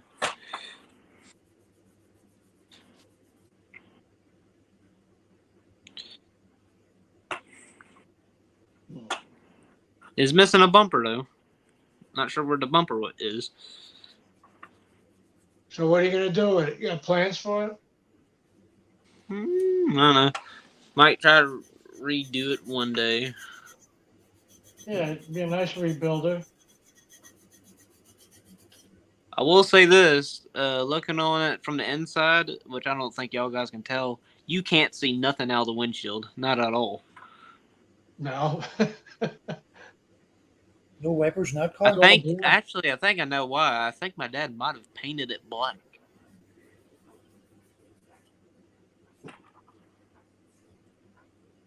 I think I got a 70 Super B. I bought at a show. You know, it's a bag of parts. It's just missing a few pieces. I think it needs wheels and tires. But the glass and the engine and some of the suspension's all there. I don't know if I'm ever going to get to it, but That's what it looks like without the hood scoop thing. It came off. Just that's an easy fix. yeah, just the easy fix is re-glue. That's all it is. I need to get me another 1/16 scale kit. I haven't done one in about probably about going on a year and a half, something like that. Yeah, they're fun kits. You put a lot of detail into them. I've only done one 1/16. The rest has been 125, 124th, a few 135ths. Yeah, I built one Yeah. big scale. It was a Limburg kit. It was the Fiat Dragster. Yeah, The Chevy Nomad 16 scale. Joey, I am in high school, and I don't think my dad would let me send this to you anyways, because this is my dad's. He built this when he was a kid with the Super B.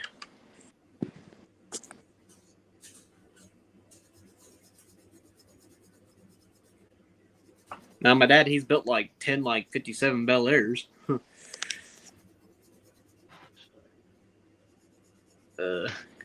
He told me like that's like about all he was like getting for like Christmas or his birthday was 57 Bel Airs. And he was like, well, I'm not complaining.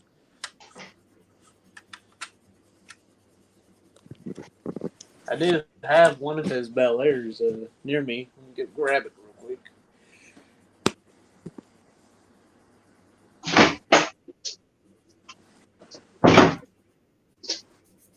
All right, I'm back. Hanley's back. Every time. I always forget about the hood on the car. You know what? You need to buy yourself some of those tiny magnets. Right here. Earth magnets, right here. This is what you need right here, Jonathan. Yeah, they're handy. Yeah. Okay, here's one of my dad's 57 Bel Airs. I'm not sure what kit it is. It's definitely barn find look. Pretty cool. I do know it's molded in red, so I'm not sure what kit that is. Cross members come off of it. Yeah, look, another one of those. Didn't really have much money. He just put it all together, and then when he got money for paint, he just painted it and left it. Well, at least he painted the interior because it's a red and black interior. So.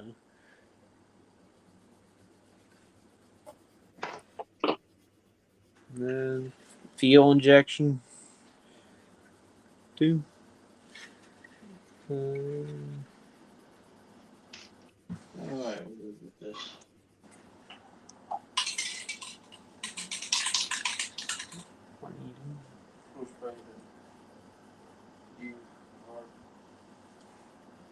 You like red? Huh? Use red. Red for heart.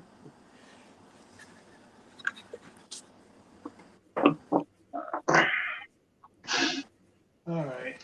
Glue time. Uh-oh. We're actually going to do something here. We're satisfied.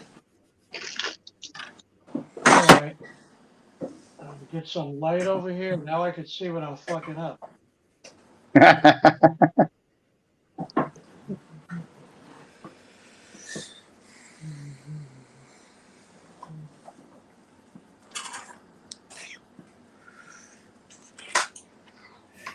Well, that's the crack sort.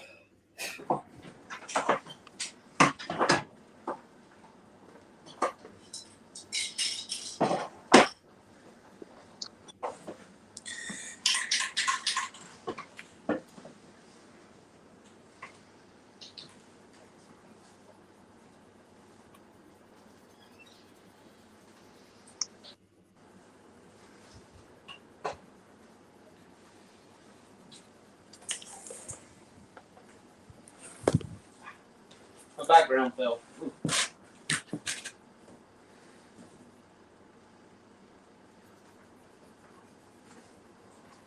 And you're about to see some of my my grandpa's work.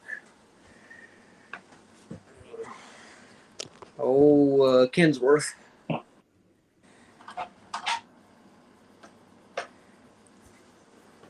What's up, Jimmy? Jimmy. Right, Jimmy? Crack of you.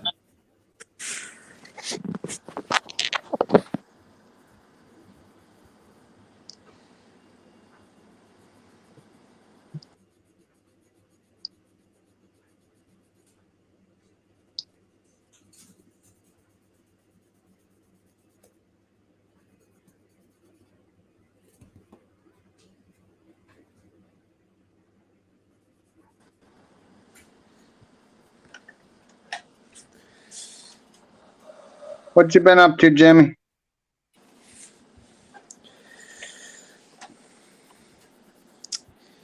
Oh, Kinsworth. I've seen better days. One of the gas tanks about ready to fall off. Head's glued on it. I still got some of the suspension lying around all that, and some of the box trailer parts.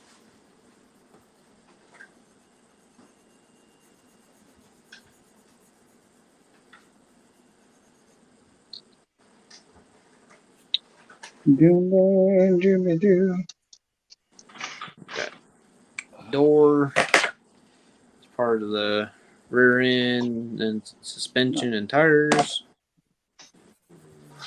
Another rear end. That's the one with the 54 Falcon, huh?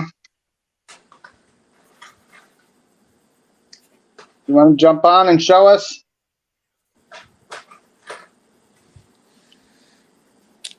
And tires, mud flap, another door, and the big old radiator. Pete's back. He's done walking the dog. He's done flogging the dog. What? He was flogging the dog? Is that what he was doing? Boy, I don't know. that guy he customizes everything. Damn. Good morning, Peter. I need to redo my my grandpa's semi. We'll try to make it look like Smokey and the Bandit semi and trailer. 3/8 inch. I gotta take it out. 3/8 inch. It's a lot of meat there. Just part of the smokestacks are gone. Not sure where they're at. Ah, you're done with your Mustang 60 grip belt, huh? That's going to be a pain in the ass to wait till April. Oh, Jimmy's in the house. I miss Jimmy. Hey, Jimmy, how the hell are you, man?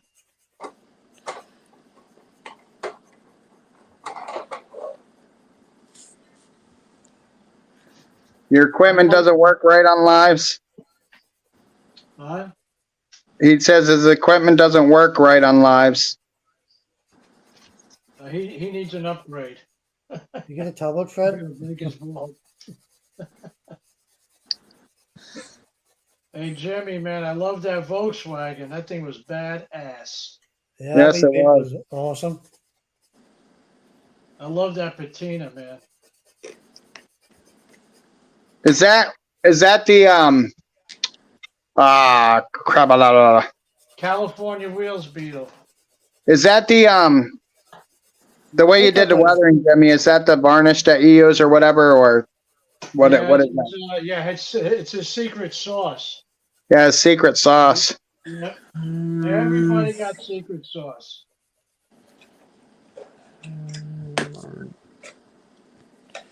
Let's see.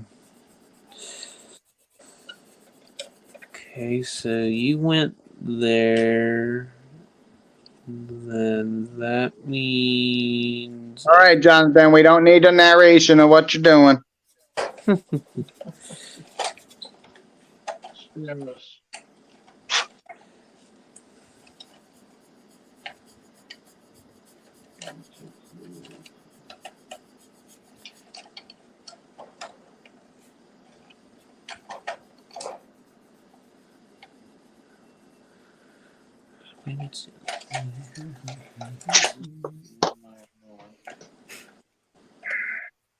Oh man, this thing's giving me a headache already. Have a Time beer. to walk away, Rob. Huh? Time to walk away. Yep, I think I'm gonna take a break from it. Watch you guys for a little bit. Well, it's like, I keep saying it, but I keep doing it. You know, at least I've got a whole year to do the Rambler 69 build. So I don't have to feel like I'm in a hurry to do that. And I get myself working with all these aftermarket 3D printed parts and stuff, and I got this LSX I've got to build here. So obviously they never come with instructions. So I'm looking at reference photos on, you know, what one looks like with a twin turbo, what colors, you know, what would look best. and you know how to detail it up and stuff like that. And then I've got the Marlin that I still want to build, which I don't know. Yeah, I'm waiting for you to finish that, man. I want to see it done, Rob. I think I honestly, what I think I need to do, because we've got plenty of time to finish the Street Machine group build. Obviously, I have a year for the old Tom appreciation build. I think I really need to get back on that Marlin and just concentrate on finishing it. Get that thing done and get it out of the way.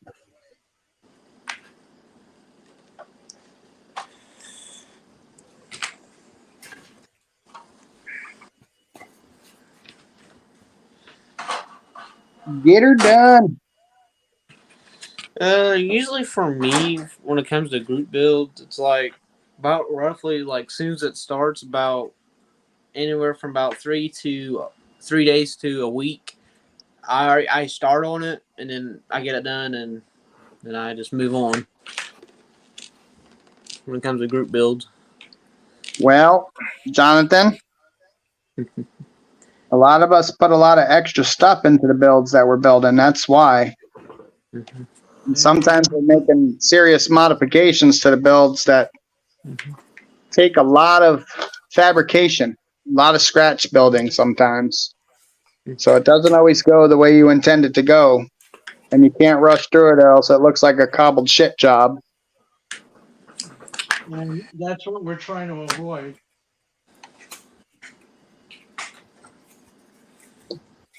Oh, Hey, Rob, to each their Wait. own. Whatever floats your boat. that's it.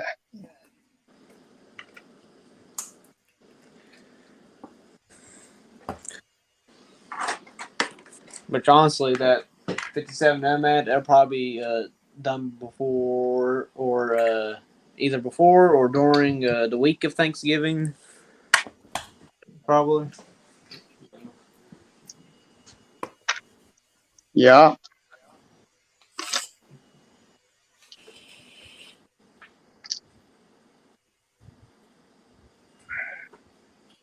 And you know, somebody gave me some guff about how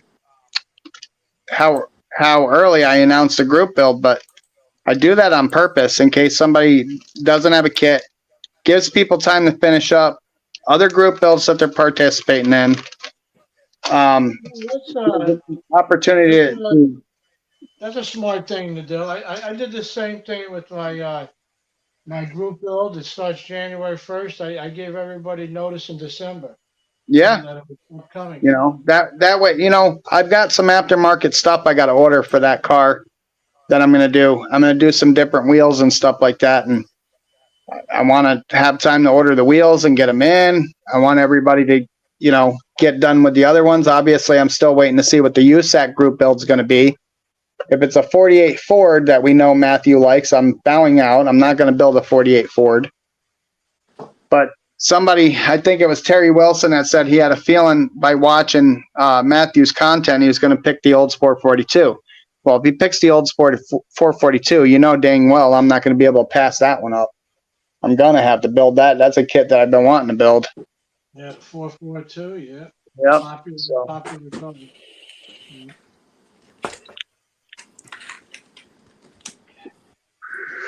No return. We're gonna start hacking over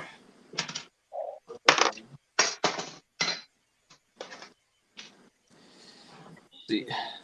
So there's some days I sit down and think of like, yeah, I would like to start another group build for myself, but it's like I want to do one, but yet there's like 2-3 other group builds going on, and Yeah, I don't feel like starting another one because it'd be like hardly anybody will join in on it. Yeah, but Well, Jonathan, okay. there's group bills every month. There's like 2-3. You just start it when you want to start it. That's all.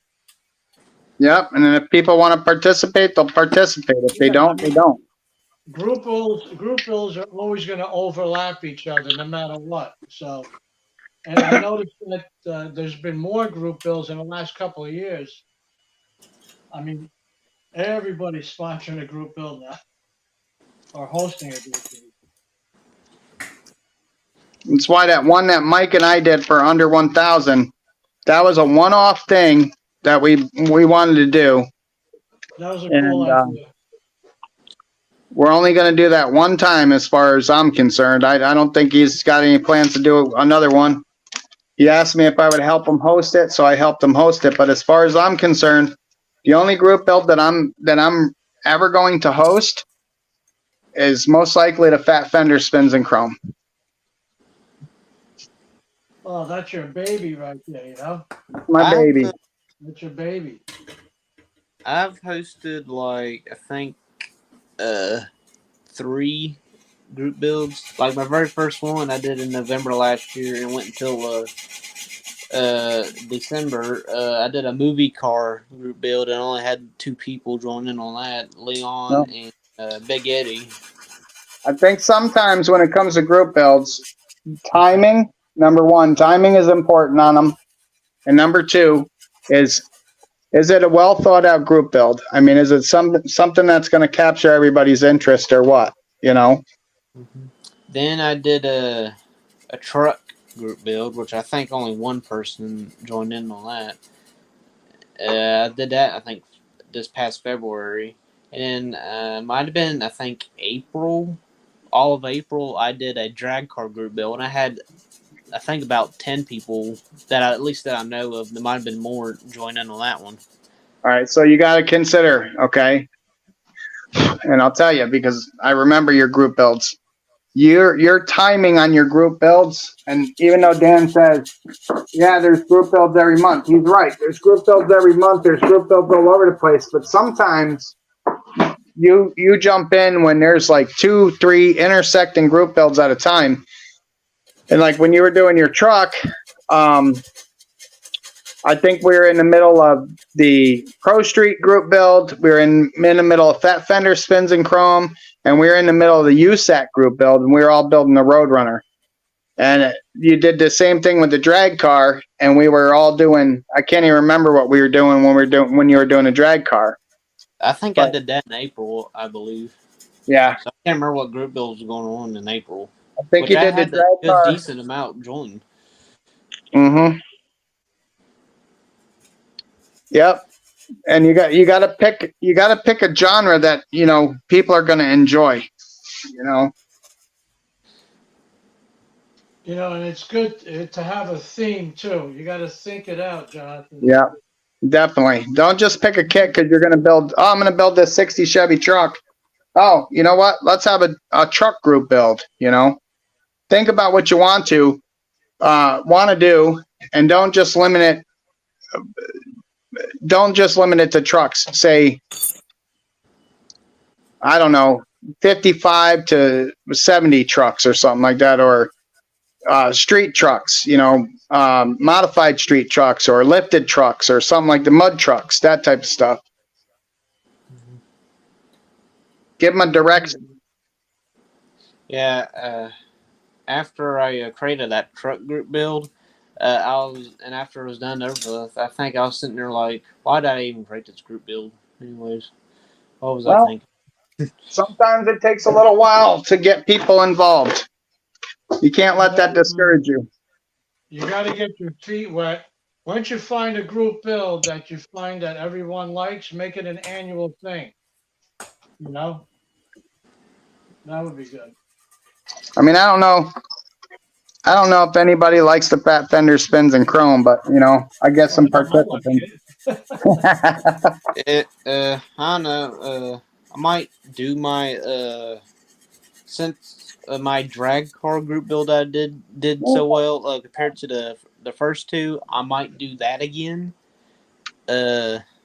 Might do if there's no like major group builds going on in March. I might start the March and maybe make it go to April. Maybe just drag cars. Do however type you want. Just a drag car. And I might add this past April. I'm pretty sure is when I did it. I said no trucks, just any car. Well, this year I might add just whatever you want, as long as you make it a drag car. any type, like Super Street, like really modified, or like them Top Fuel, long as it comes out as a drag car, or it could be used for a drag car. Well, you know what Where you can the do? hell? Just why don't you just make it a Top Fuel group build, and then there's your theme right there. I don't think anybody's doing that. Yeah, Top Fuel? I could do that. Yeah. And I even have one to build it too. Anyways, That's what I I'm would like, do. yeah, I guess I could do that. I guess Top Fuel. Yeah, you keep it Oh, simple. A lot of March. guys like to build dragsters and that sort of thing. So Because I got the 1960s Top Fuel dragster. Comes with that it's that 2-in-1 kit with the that weird looking like kind of like Dodge I think truck hauler that you could put the Top Fuel dragster in the bed of it. yeah. That one, I got that.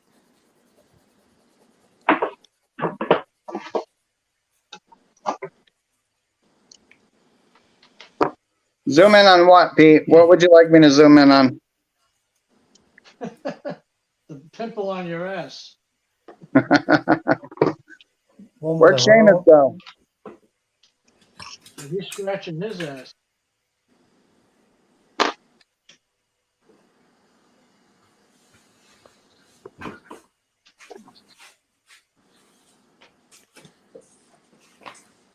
Well, last year, Kevin, with our USAC group build, Unified Scale Automotive Content Creators group build, that ended up in Model Car Mag. Most of our builds. I seen that, Rob. That was pretty cool. That was pretty cool.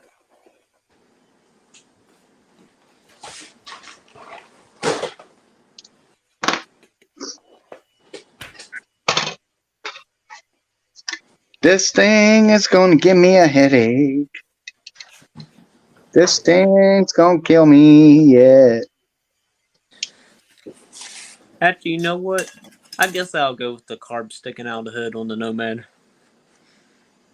That's something different. Because I wasn't for sure if I was going to go with the fuel injection or the carb sticking out of the hood. And I think I'm going to go with the carb sticking out of the hood. With Krager's. I think it's called Elite, the type I'm going with, of rims. Yeah, I think I'm gonna start getting back on this Marlin Dan and finishing it. I wish I could find the correct cross member, but because I got to modify the Sport cross member to go on there, but Can't you make something, Rob? Can't you fabricate something like a couple of A-arms or something? look, Can't you borrow it from another kit? look at the screen. Okay, what else do you need? That's That's all you pretty got? much it. That's pretty much it.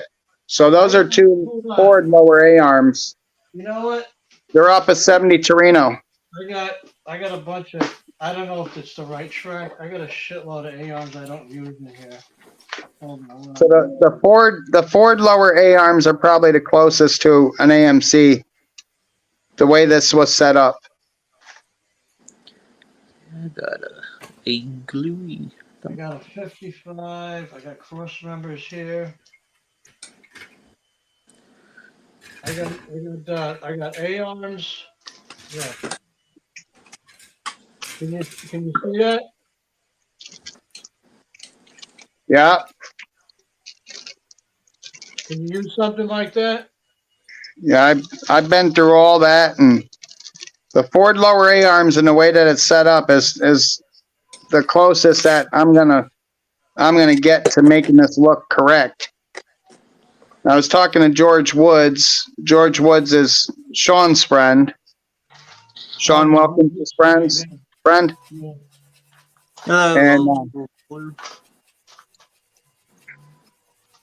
hey, Nick. So if I can get this shortened up enough, what? This might work over here. I think this came off a Dodge Dakota. Yeah, let's see. Got one AR missing on it. This front end. Here's a custom thing, man. Wait a minute. I got a whole bunch of shit here. Hold on. Let me get this back in here.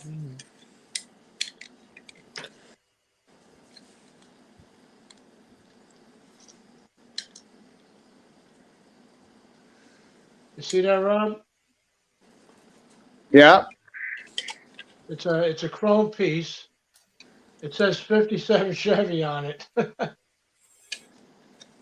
And you know what? If it's got the right track, you know, the right width. Yeah. I should have done what Leadhead did. I should have used a NASCAR chassis, but I was trying to do this. You know what? You would have been done already. It probably would have been. Instead of farting around, you know. Yep. I got some NASCARs to build. Got 3 of them. I got a Dale Earnhardt, Mark Martin, and I think Davey Allison. I have a Davey Allison. I have a Neil Bonnet. I have a Rusty Wallace, and I have 2 Bill Elliott's. And Did I ever show you the flocking on there? Dan, did I ever show you the flocking I used? Oh no, let me see that. Is that's for the Marlin? Yeah.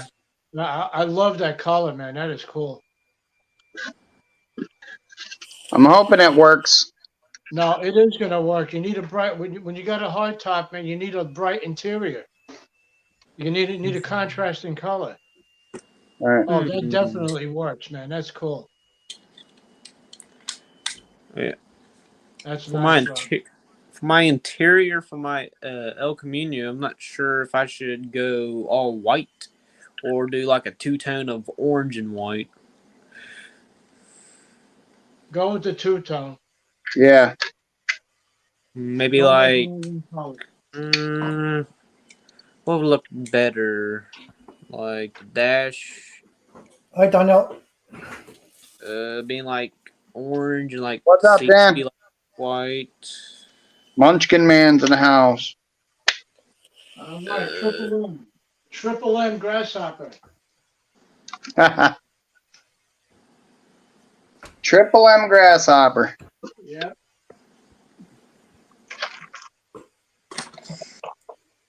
Yeah, I think I'm gonna get back on the Marlin and start getting that done.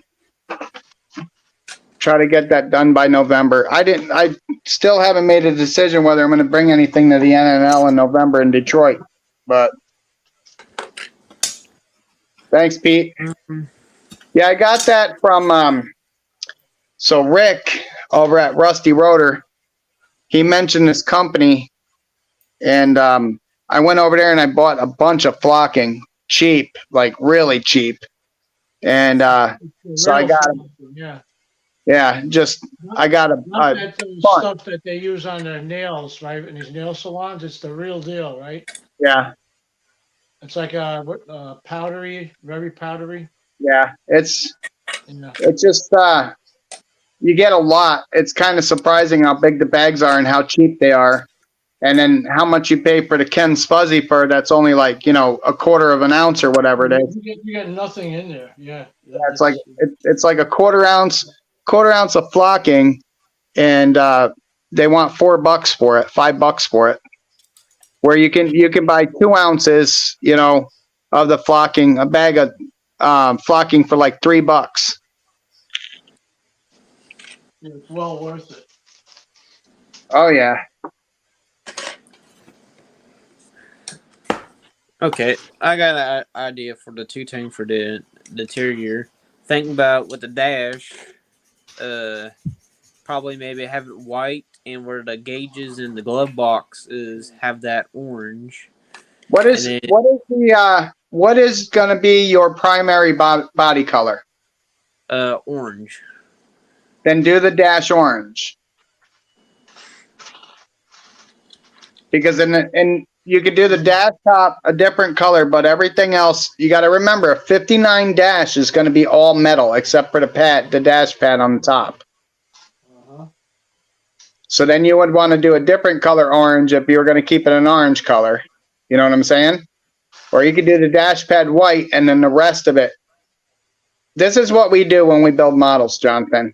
We go on Google and we look up like 59 El Camino interior, right? And we look at where things are and what colors and how they did the combinations of colors. And we always look up reference photos. So we look up reference photos to see. So obviously the dash on a 59 was all metal.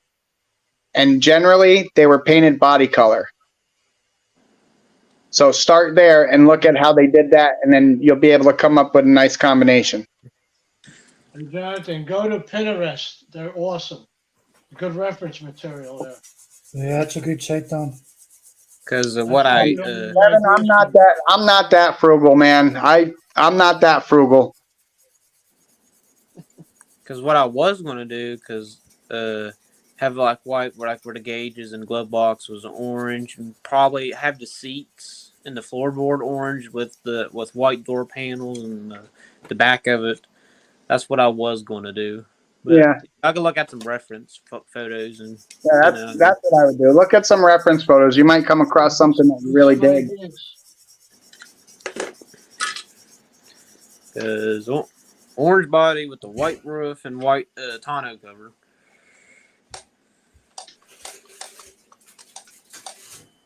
And then we gotta figure out how to get this decal off.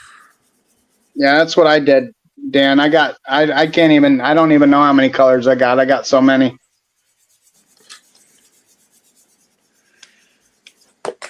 And I gotta figure out how to get this tonneau cover off without breaking the body and the tonneau cover. Why you want to take it off? Because my friend glued it on there. What kind of glue did he use? I have no idea. I'm not even sure if he even used actual model glue. He could have used like super glue or something, for all I know. He probably used liquid nails.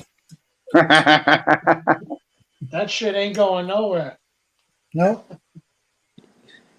Just I sitting would there looking leave it at it, you see all the glue spots. Well, what you can do is you could soak that in cold water and put it in the freezer, Yep. freeze it up, and then gently try to break it apart. Okay. That's what I did at 56 Chrysler. A glue bomb that I bought at the show. Yep. I let it sit in the freezer for a couple of days. Most of it came apart. Not all of it, but most of it. Well, I use this on that one that I got from Tony, that 72 GMC pickup, right? And it does it, but you got to be careful with it because it will attack the plastic. So I was able to disassemble that whole 72 pickup and get it all taken apart. I got it all stripped of the paint, and someday I'll do that one again. But Steven, you drop it in the seams? Yeah, you just drop it in the seams. Okay. See, that's what it is. It's Unicure from Bob Smith's Industries. Did you Look say up, man. unicorn? Yeah, unicorn. It's a unicorn. All right. No, that's Bob Industries. Bob Smith Industries. Yeah, he's And got good shit. yeah, I was able to get the body apart. I was able to get everything apart without really damaging too much. And sooner or later, I put that back together. But again, Steven Salmons over at Small Adventures, he sent me a whole kit, completely bagged, complete kit that he saved from the fire when his house burnt. Oh, shit. And I went through that kit, and nothing is damaged on that kit. But that kit's perfect. And they want a pretty penny for that kit.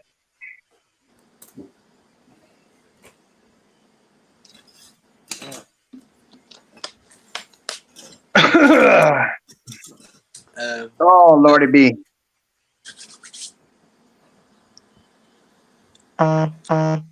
Mod and Custom has a question for the group. Who has a question for the group? He hasn't said it yet. Who? Mike's Mod and Customs. Oh, what's up, Mike? He said, "Evening, guys. A question for the group," and he hasn't said the question yet. Hey, Mike, congratulations on winning that kit.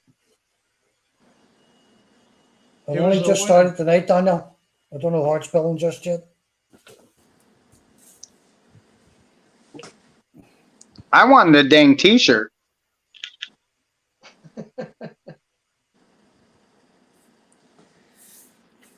Haven't won any giveaways yet. I'm just gonna, hey, haven't I sent you stuff? Yep.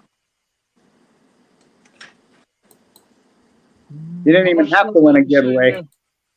Sometimes I just send stuff to people for no reason. No. In fact, I sent out 3-4 packages today. Yeah. It's Hell, a kind of Mike, thing.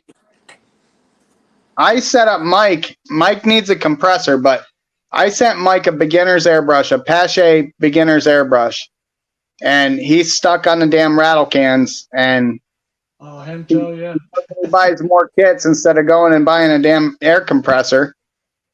And I hooked him up. He wanted to learn how to wet sand, and I hooked him up with everything he needed to learn how to wet sand.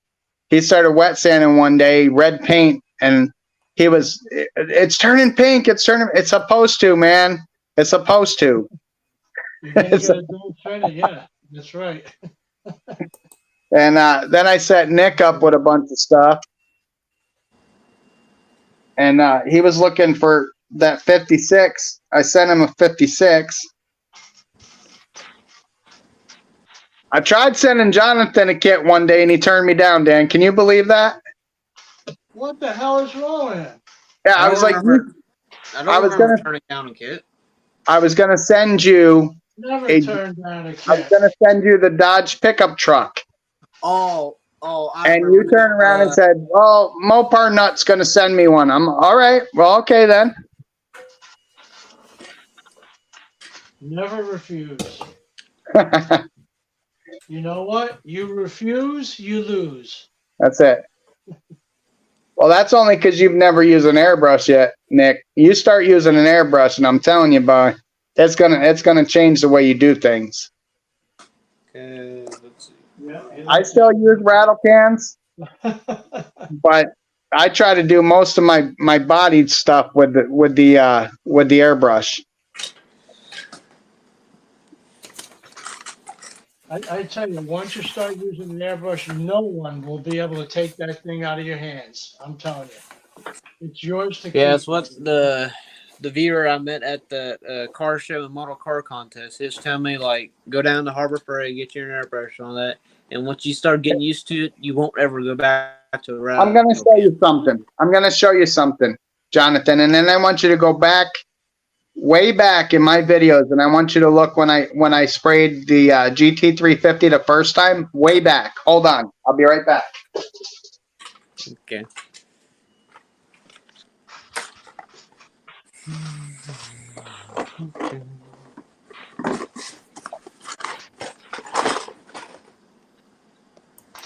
You know, John, I said the same thing, man. I was rattle cannon for like 40 years. And then all of a sudden I decided, well, let me try this airbrush thing. And I never looked back. I mean, don't get me wrong. I still use an a rattle can, certain things, but 90% of the time it's airbrush. So when I started, Jonathan, this is what I used. This is a $10. It doesn't come with the cup. That's from my Pache. When I started airbrushing, this is a single action. If you could spray a spray can, you could use this airbrush, right? You just learn how to adjust this nozzle a little bit here for your flow and stuff. Learn how to adjust your air pressure and thin your paint, and you could learn how to airbrush. And this is how I learned how to airbrush. I have two of these $10 airbrush. They don't sell these anymore at Harbor Freight. They discontinued these, right? But Harbor Freight still has entry-level airbrushes. Or You go to Hobby Lobby and they have one for $17.99. It looks almost like this, right? It's a siphon feed. It's got the bottle. It has everything that you need for 17 bucks. Okay. You got to have a compressor around your house, don't you? And then I think I bought this one. Hopefully I open it up correctly. I have this one. This is a gravity feed. This is a 0.0. I got this one off Amazon or something for like $15. Well, yeah, I've seen those. Yeah. Right? And Mhm. if you go over there, you know, Tony Lancer's been using this one. Craig hooked him up with this. This one, Tony Lancer's been learning how to airbrush with it. Craig from Craig's Corners had one. He was airbrushing with it. But Harbor Freight sells one that's very similar to this, but it actually has a screw-off cup, and they sell that for 25 bucks. It's an Avanti, and they sell it for 25 bucks. I'm actually going to pick one up and put that in my arsenal. Now let me show you what I use most.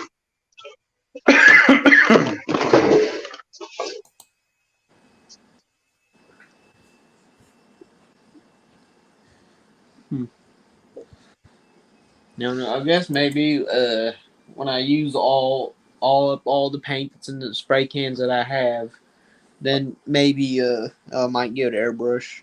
Well, you know, you could also decant those cans into a jar and still spray them with your airbrush, by the way. We do that too. Go to Don's garage. He's got a video on how to do that. Yep. Mark Batson has a video on how to do it. This is my Pache VL double action airbrush. And this is the airbrush that I use most. It needs to be taken apart and cleaned again, but this is the one that I use the most on all my projects. I bought this about 10 years ago from a friend, and granted, I paid like 60 bucks for it. I think something like that, 50, 60 bucks years and years ago. But to get started, that's your initial layout to get started. But once you got yourself an airbrush and your compressor and stuff like that, then you learn how to airbrush. It's actually more cost savings to use an airbrush. Sure is. And you get better results. Yeah, you do. Plus more control. More control, right, Sammy? Okay.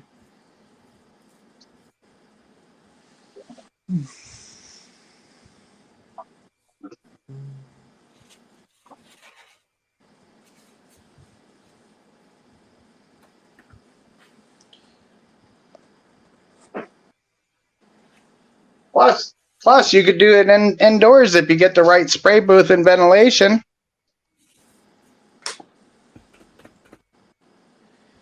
Which You're not blasting paint everywhere with an airbrush. Especially during the winter months, you know? Right. When it's crappy outside, you can still work inside. Ugh. In a jar like this, Jonathan, I'm going to show you something. A jar like this, right? It's what is this? 2 ounces? I can't remember how much this is. A jar this big, you could paint a couple models with this. It costs $6, Oh wow. right?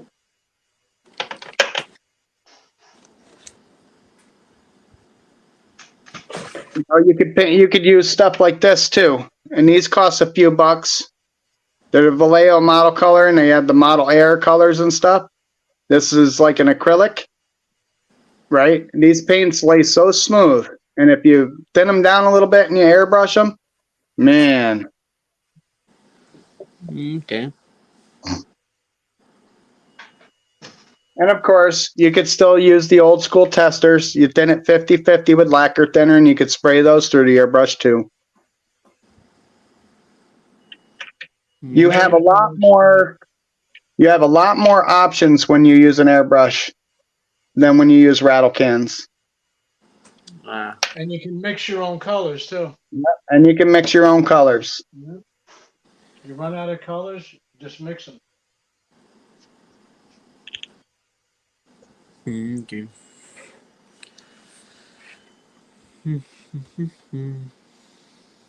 Somebody's asking how to make tarps. I can see it.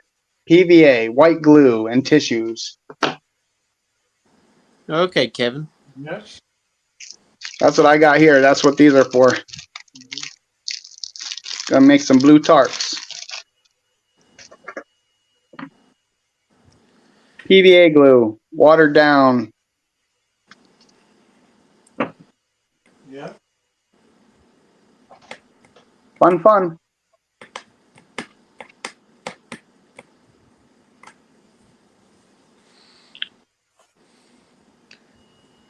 I think Yeah. it's,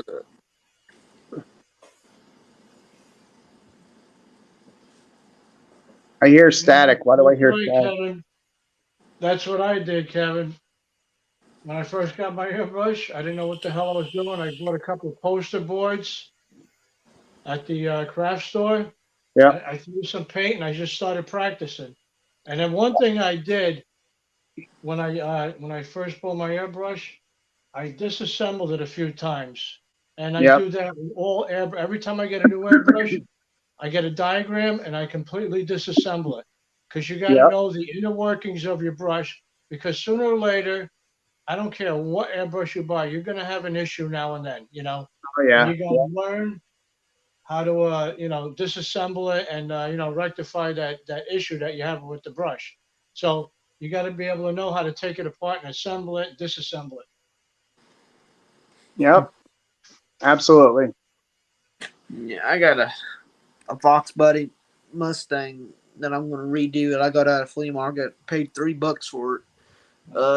It has an inline in it. It has a turbo on it.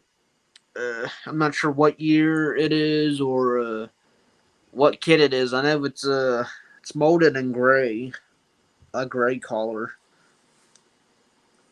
Because the only thing the person that built it, they painted the body like a maroon color.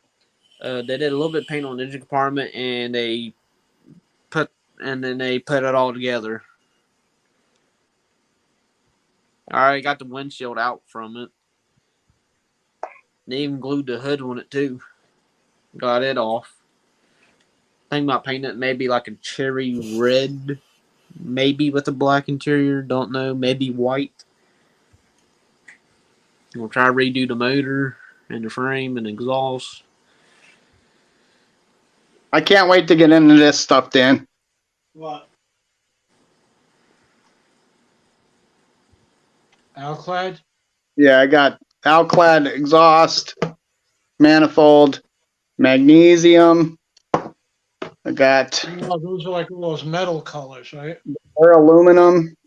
Yeah. They go over gloss black and then obviously the dull aluminum here. Yeah, I Really think thin coat sweat? Brunos Rex. Rob. I think he reviewed those. Yeah. Pete. I've already got, hold on a second, I'll show you. I've used this.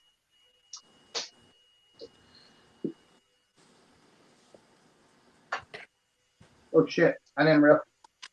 So I have regular aluminum here. Hold on. I have the regular aluminum. I've had this for a while. Regular aluminum.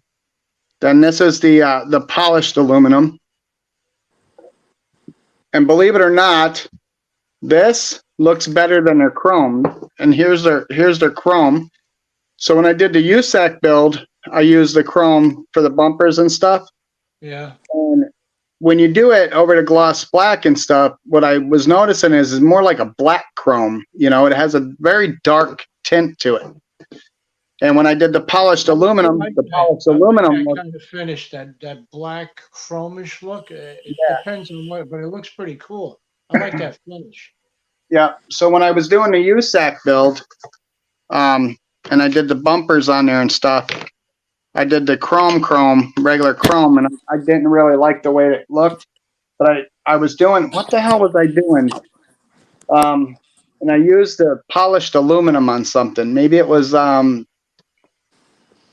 maybe it was the Pro Street Group build. I can't remember, but I like the polished aluminum better. The polished aluminum actually looked more chrome than the chrome does. Now, when you're done, that cures out. Can you actually buff it out? Not the chrome. You can't even touch it. It'll dull out. No, I'm So you saying got to use. the aluminum and the other colors. No. Because I seen some guys using Aclad and then they buff it out, give it a little shine or whatever. They probably got to put a aqua gloss over it. I never have. All right. Yeah. What do you thin it with? What's that? What do you thin it with? I don't even think you need to thin it. You know, it's thin. In the bottle, yeah. You spray it at like 8 to 10 pounds of air pressure. Oh man, Really that's what like- I use. Some of my clears that I shoot, I do like 10 pounds anyway. You don't need much. And they're like you spray with like really super light mist coats on it and build up the coats. Yeah. Sounds cool. You know, it takes a little bit of patience. But like I said, you know, For me, those are, there's a learning curve. it just, what's up, Jimmy? It's one of those deals where it's like, I want to do, like I was talking to Justin earlier when he was in here. One of the things is like, you take James Tester, for example. He builds mostly all box stock builds. Yeah, But if you look at his builds, and I had the privilege of looking at his build at one of the shows when he was in Detroit, I was looking at his builds, and you know, it'll look like it's black, right? But then when you look at it, you realize that he used like 3 or 4 different shades of black to get that detail. You know, and that's what he does. When he builds all new cars, and you know, new cars, when you open up the hood, everything's pretty much black under the hood. But yeah. you can differentiate between everything because it's not just like, you know, a lot of people will use a NATO black or the rubber black and stuff like that. He'll use a bunch of different black products to show all that detail and highlight different things in there.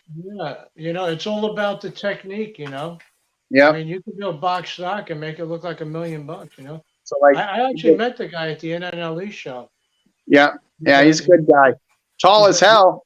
You know what's funny? He was standing next to BJ, and I'm talking to both of them, and I felt like I was in Land of the Giants. I know they're big like dudes, fucking, man. like 6'7" or something. I don't know. Those I've seen I'm James. He's a nice 6'2". guy, and man, I tell you, like you So, said, he builds all Tony- box stock, but Tony's short. He's shorter, right? I think Tony's even a little bit shorter than me. I'm a little bit over 5'9", and all of a sudden, James Tester. I turn around, James Tester is standing next to Tony, and I look up at James Tester, and I'm like, "Holy shit!" I was like, "I never imagined that you were so tall." That dude is tall. But yeah, like silver. When you take into consideration silver, like we always had the regular silver, the silver chrome, and all that other stuff. Aluminum, flat aluminum. yeah, that All doesn't that, even all the look like testing. chrome, the silver chrome, Right. It It's looks just like silver. silver. Right. Yeah. So, you know, we try to do that. And like when I did my exhaust, I would always do like, you know, flat steel and aluminum or flat steel and silver. So I can differentiate between the exhaust pipes and the mufflers. Right, Now, right. you know, now I do stuff like you got natural steel in the Vallejo and then you got oily steel, you know? So You know what I got here? This one you're using over here. This Mission Models. This is called Yeah. cold rolled steel. yeah. And I got a whole bunch of metal colors here I use. I got brushed. This is a platinum and gunmetal. I got this one is called galvanized tin. Oh yeah. Yep. I got some of those too. And you can mix, but you know what? This must be a hot color, man. I went on, I buy all my paints on HobbyLink because they're the cheapest as far as I'm concerned. This little bottle right here is going for $8.99 now. Holy. 1 ounce, yeah. That's how much it is. All the other paints are like $6, but this one is like $8.99 now. You know, and that's another thing when I do the interiors, you know, a lot of times I use craft paint, and then I use this to go over with them. Liquid So it's a Tech. matte varnish, and it'll make it look more like a vinyl. Yeah. Or I got this. This works good. Yep. See Rob, right here. that and varnish. Yep. Dare clear. This works great. And Hey, then I got the mat too. I Jonathan. usually use this on my military bills here. This mat. Yep. What do you think that with, Don? Yes, Rob. You should be taking notes, Jonathan. I know. I Me have- and Rob are talking shop over here, and he's over there dicking around. Come on, Jonathan, get with it. Get with the program. We're trying to help you out.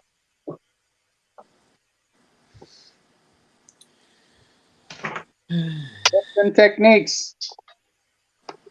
Always pay attention. Well, I think I got it. Let's see. I think I got it. Wow.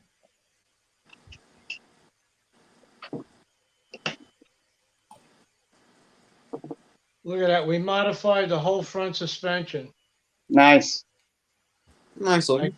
I measured the spring perches out, with my digital calipers over there. And I had I'll try my best, 3/8 of an inch, and then after I did that, I reinforced both sides of the axle. I don't know if you could see that or not, with some thin strips of styrene. So that's going to work out great. Hey, Dan, Yeah. I finally went and bought myself one One what? digital caliper. Oh man. Oh, you mean you don't have to use your fingers and your toes anymore? Nope. Oh man, I'm proud of you, brother. 10 to 11. Eyes, fingers, toes. You see this one over here? I think I bought this at my Micro Mark. I used to have this thing. I think it's about 20 years old. It still works. Replace the battery once in a while, but it does what it's supposed to do. I still have that. I got a huge one. That's the regular dial one that I used to use in a machine shop and in manufacturing. But it's behemoth. It's like it's probably about 14, 16 inches long. It's huge. So it's not really good for the bench. Yeah, you can't adapt that to the hobby stuff. I bought this one. Where the hell did I buy this one? I just bought this one. It is plastic, obviously. It is plastic. It's not metal. Where did I just buy this? Harbor Freight, right? No, I don't think I bought it at Harbor Freight. I can never remember shit. My days blend in each other. Hold on a minute. I'm going to go ask. Get the damn receipt. I'm old. All I have, I keep all my receipts. Man, you ain't that old. You ain't as old as dirt now. So.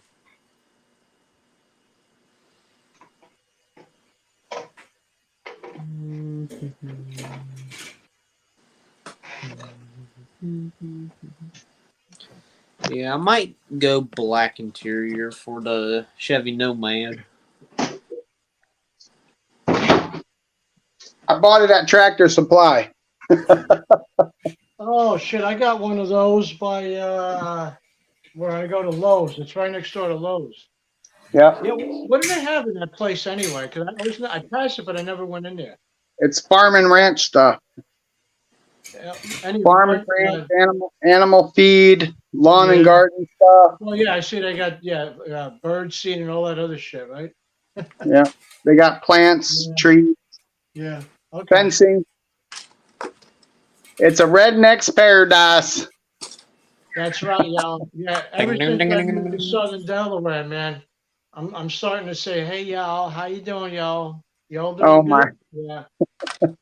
Because we're close to the Maryland border. What y'all are doing? All the cashiers at Walmart. Hi, y'all I doing? am old. when I've had hip reconstruction and I've already went through a heart attack, I'm old. I'm old enough. Damn, Rob, Jesus. You're not old as dirt now, okay? I'm getting there. Getting there, but not yet. Yeah, I think a black interior would look all right. Yeah, with Dan, a in white 20 top and in seaside blue body for the 2019, bedroom. in 2019 or 2018, I had hip reconstruction surgery. And in 2019, I had a heart attack. Almost Jesus dropped dead. Mm. Glad Yeah, to still be Rob. here.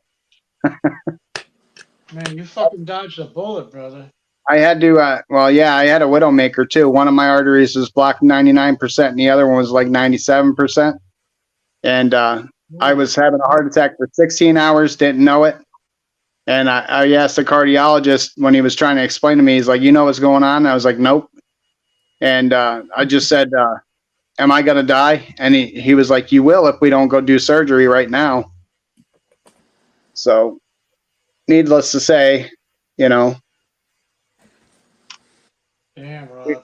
that's why I try to stay active. That's why I try to ride my bike. That's why I race my bikes. That's why I train in martial arts. That's why I'm always active. I'm always hiking. You know what? I don't think I tell my wife the same thing. If I'm not on my bench, I'm outside working on my property, or I'm on my bike. I Yeah. do about 10 miles, but every day I'm doing something. Yep. That's it too. I mean, I quit smoking. I changed my eating I'm just habit. not going to sit on my ass all day long, you know? Well, when I had my hip issues, I didn't walk for a year. And it caused some severe depression and stuff. So, you know, not being able to work, not being able to train, not able to ride my bike. Yeah. I was falling into a deep depression, and I was just like, okay, so this is how it's going to end. Huh? I'm just going to get fat and old sitting on the couch because I can't walk anymore. And I refused to lose, so to speak. And I went and I got a second opinion because I had this asshole doctor. I won't even get into him. Just he shouldn't even be practicing. And I went and got a second opinion, and that doctor found the issue and hooked me up with an orthopedic surgeon, and we got the stuff corrected. 4 months of rehab, and 4 months later, I was up there hiking. My first hike was 5 miles in the UP to go see waterfalls. Wow. And then the following year, I ended up having a heart attack and almost dying. And then the good thing about that, though, is that because I changed my lifestyle, my cardiologist is just super thrilled. He's like, it's almost like you never had a heart attack. Not that I don't have heart disease, but because I changed my lifestyle when I did and took it very seriously, he continues to tell me that it's almost like I never had a heart attack. I did a stress test a couple months ago, and I was on the treadmill for 9 minutes, fully inclined, and they pushed me, and I thought I was going to break. And he came back and he says, you are way above average. He goes, there is nobody that I have had in my practice in all the years that I've been a cardiologist that could push themselves 9 minutes like you did and not have something show up, like some kind of stress. He's like, you didn't show any signs of stress. You're completely healthy. Wow, good for you, brother. Fair play to you, Rob. Keep I'm up trying the to good fight, brother. I'm trying to stick around for as long as I can. Yeah, I went for a checkup about a month ago, and they checked my blood pressure, and she goes, wow, for your age, I'm going to be 67. She goes, Right. wow. She goes, what do you do, run marathons? I said, no, I smoke and drink. She says, oh, keep doing what you're doing. I said, all right, you're the doctor, whatever. Do you smoke, Dan? Yeah. Yeah. Yeah.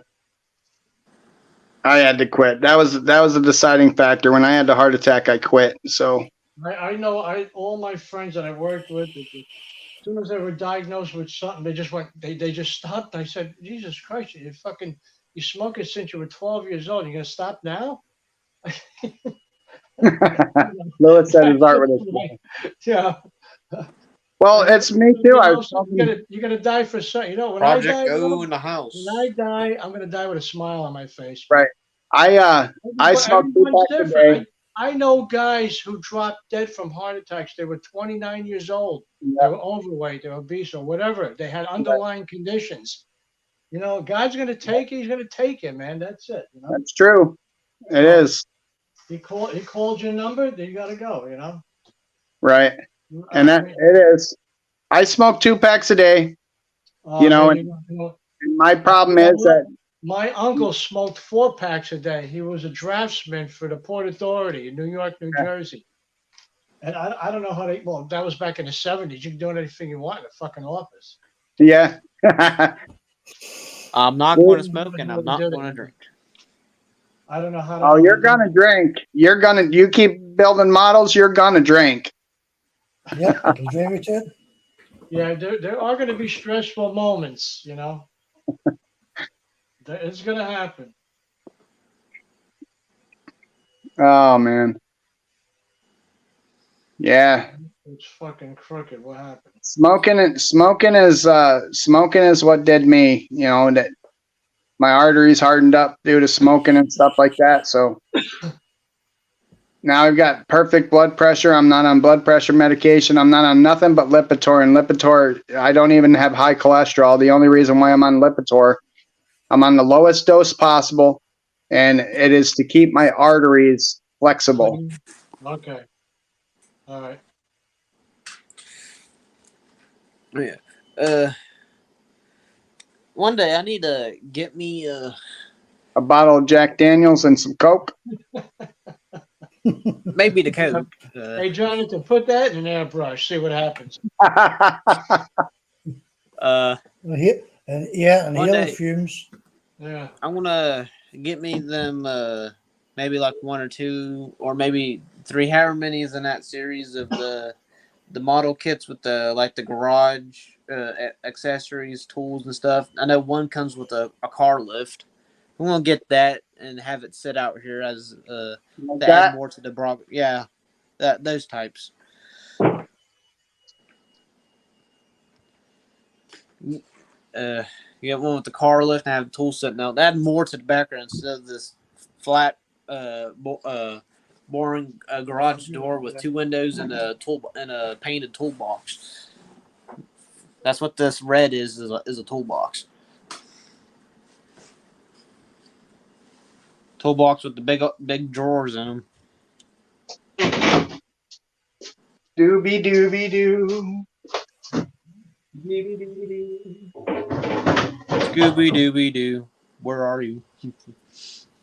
Beware the penguins.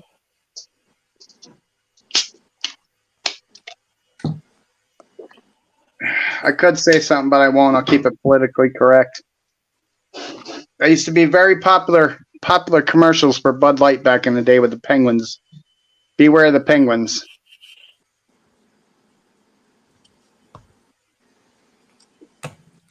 That came Right, guys, I'm going to across. head off tonight. Are you? I came across an old Bud Light commercial. I think it was from the 80s of men in a bar dressed up as women, and it was playing pool. It wasn't that prophetic. That's the YMCA club. That was like a crystal ball to look into Bud Light's future. Yeah. Oh my goodness.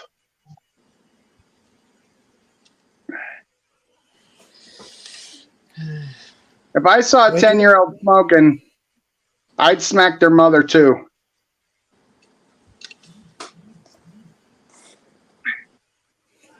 Rob, I'm going to sign off tonight, buddy. It's 2 o'clock in the All right. morning here almost. What time is it?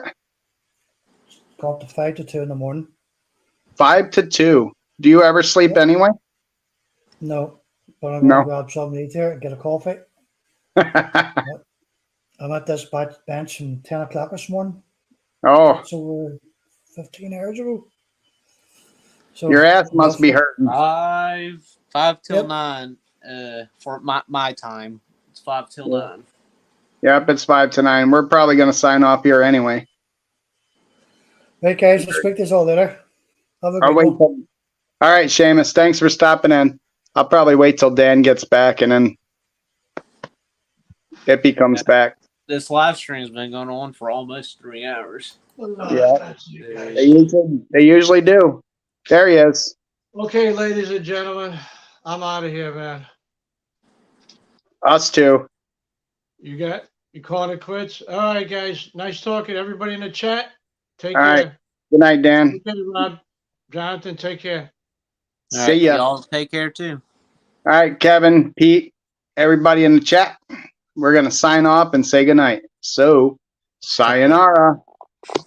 See you, Dan. Munchkin Man. See you later, Rob. See you, Jonathan. Thanks for stopping in.